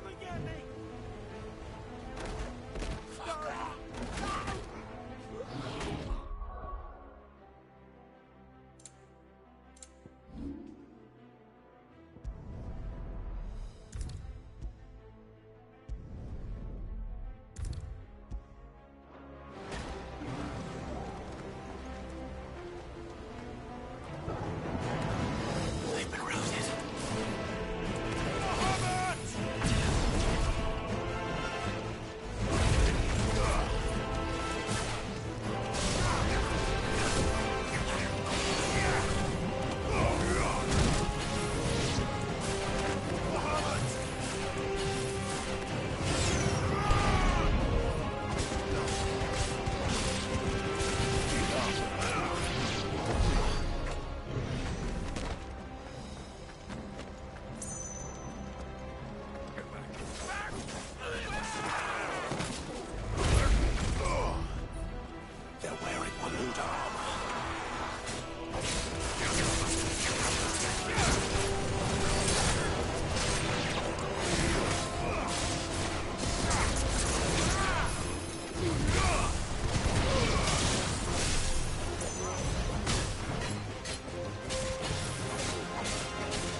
You've caused quite the commotion.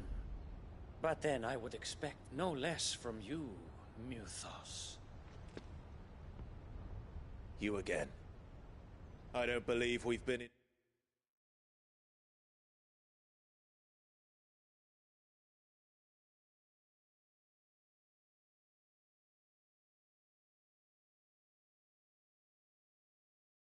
introduced. You were in my family's crypt, and now you're here, with an army of Akashic thralls. Manners, Lord Rossfield? They are men, like you and me. Albeit ones unburdened by the wills that drive our kind to madness. They are pure. They are divine. What? And they are all that remains in this once raucous city. You'll pay for what you've done. As you wish. I confess I have been very much looking forward to this. Pardon me this indulgence, Your Majesty. The vessel shall not be spoiled.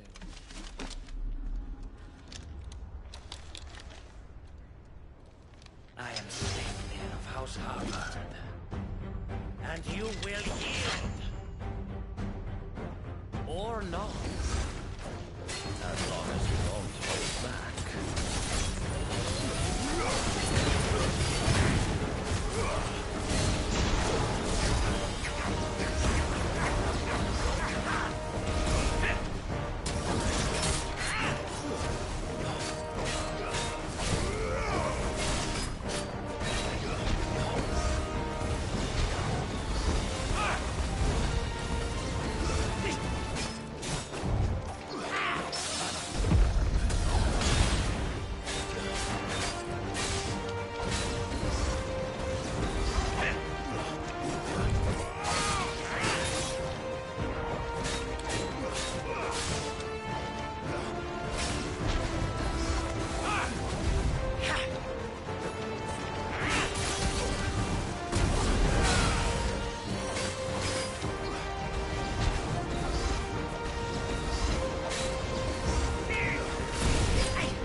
You will forgive me if my performance seems uninspired.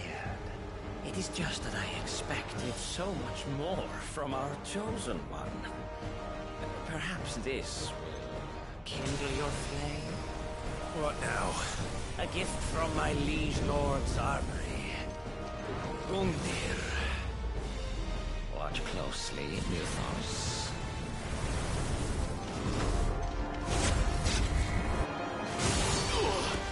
Not close enough. It's all ready.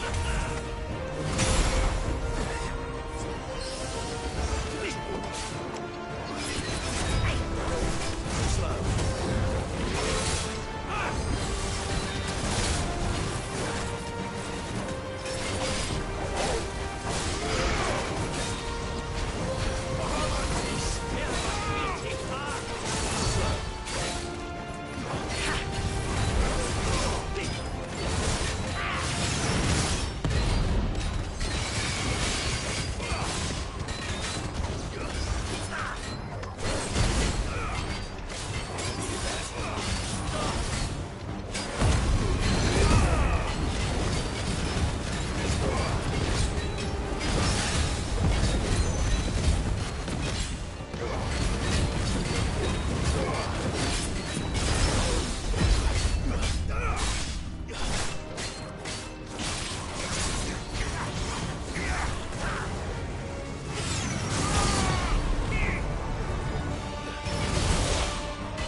Actually, I wouldn't.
Slow.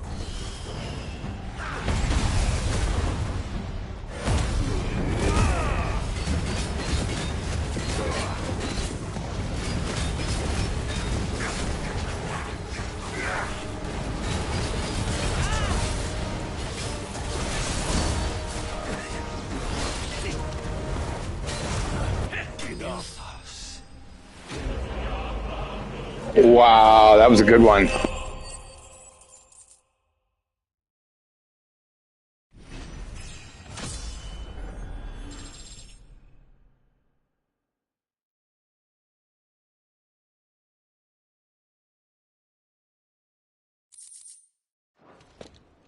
The vessel is strong. My liege.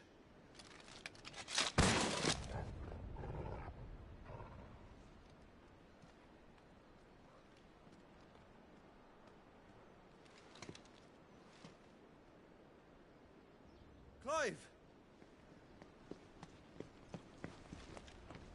You're all right. As are you, I see. We are, yes. I'm sorry, but we couldn't save them. It was over before we arrived. Well, you did what you could.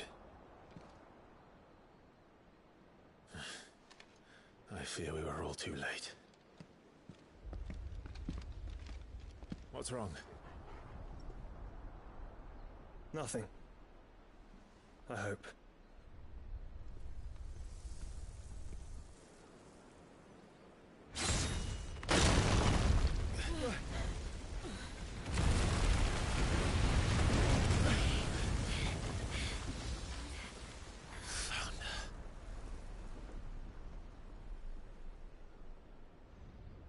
Leaving so soon, Mythos? It's the king. Indeed. You may kneel before Barnabas Tharm, Warden of Ash and King of Waloed. Get back.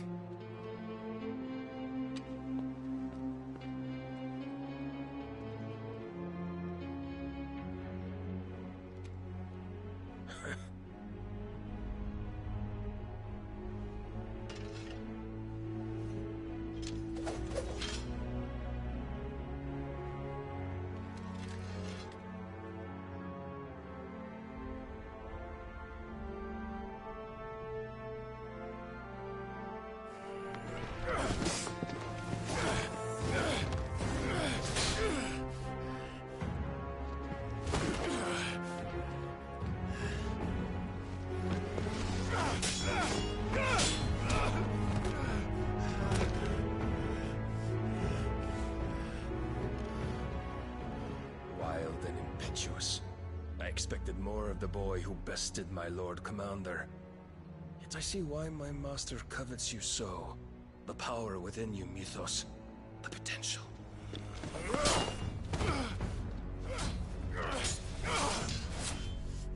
Stop calling me Mythos.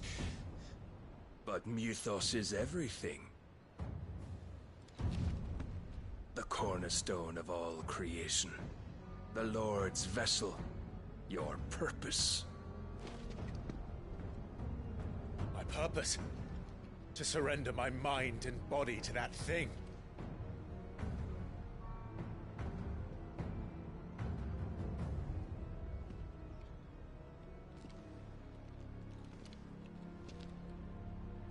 No, Your Majesty.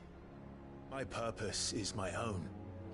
I made a promise to my friends, to my people. And nothing is going to stand in my way. You would allow this delusion of free will to bar your path to greatness? Truly, your volition is a cancer. One that must be excised.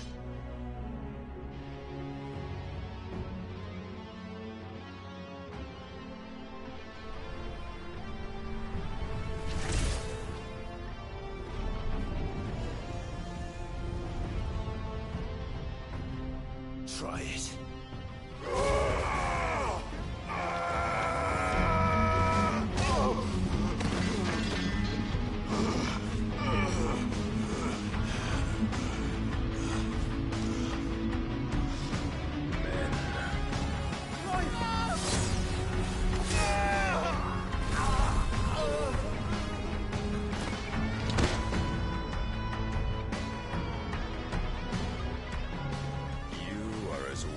All the rest. Joshua!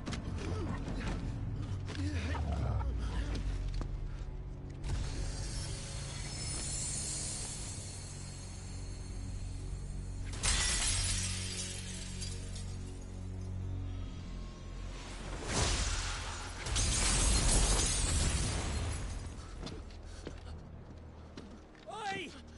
Oi! This way! Hurry!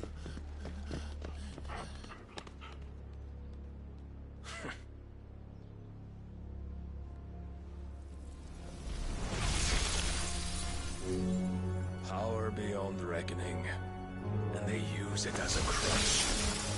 Such a waste.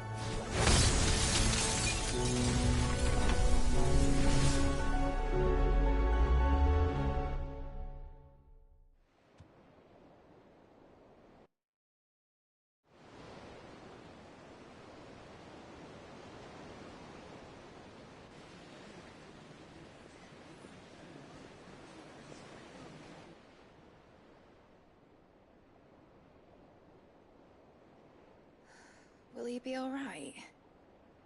The phoenix can mend flesh, but the spirit must recover on its own.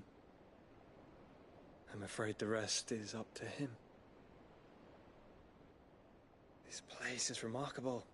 Outfitting it must have been no small feat. But why go to such trouble? That beauty's belly's filled with wonders the world ain't ready for. If the guilds caught wind of what we were up to, they'd all want a piece. All right? And how is he? Do not blame yourself. He was barely breathing when you brought him here. We would have lost him if it were not for you. No. Barnabas may have severed nigh every sinew in my brother's body. But he made certain the wounds were not fatal. Nigh every sinew? Allow me, your lordship. Don't know what I was thinking, putting you to the trouble like that. 'Tis no trouble carrying comestibles to my ailing nephew. I know, but you've already done so much for us. pouring your gale into the hideaway and now the ship. I don't want to take the piss. You risked your life. And for what? Some girl you hardly know. Why'd you do it? You not mad or something? I wouldn't go that far. Clive! You're awake, my boy. Oh. All I want to do is help. And the world won't save itself. It was Sid. Your father, who taught me that. Sounds like him. Don't you dare do that again. What of the Royalists? Fucked off, the lot of them, along with the galleon. With the king on board, no doubt. The Iron Hair wouldn't sail without him. Clive. Jill didn't come back. What do you mean? She kept the king busy while the others dragged you out. It's all right, Mid. Jill is fine. The ether of her icon endures. And as long as it does, we can be certain she is alive.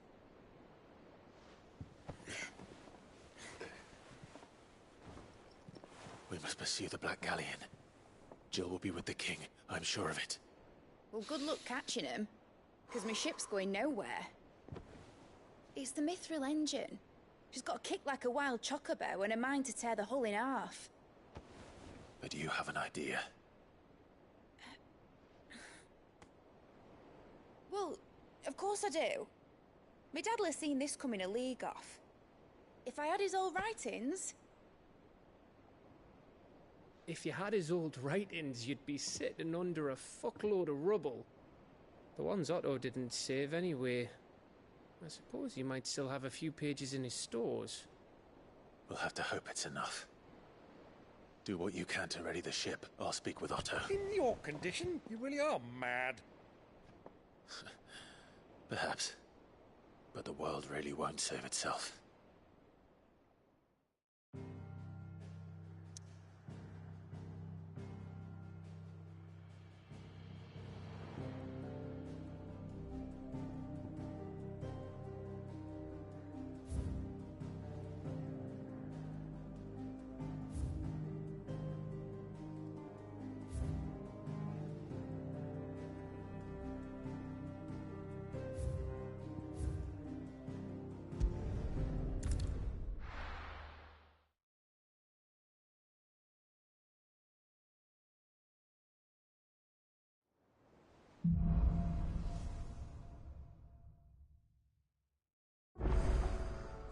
Right.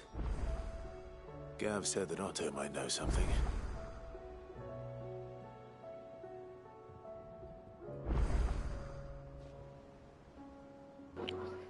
Alright guys, I'm gonna end there for now. I gotta get ready for work soon. So I'll continue right where I started. Alright. Peace.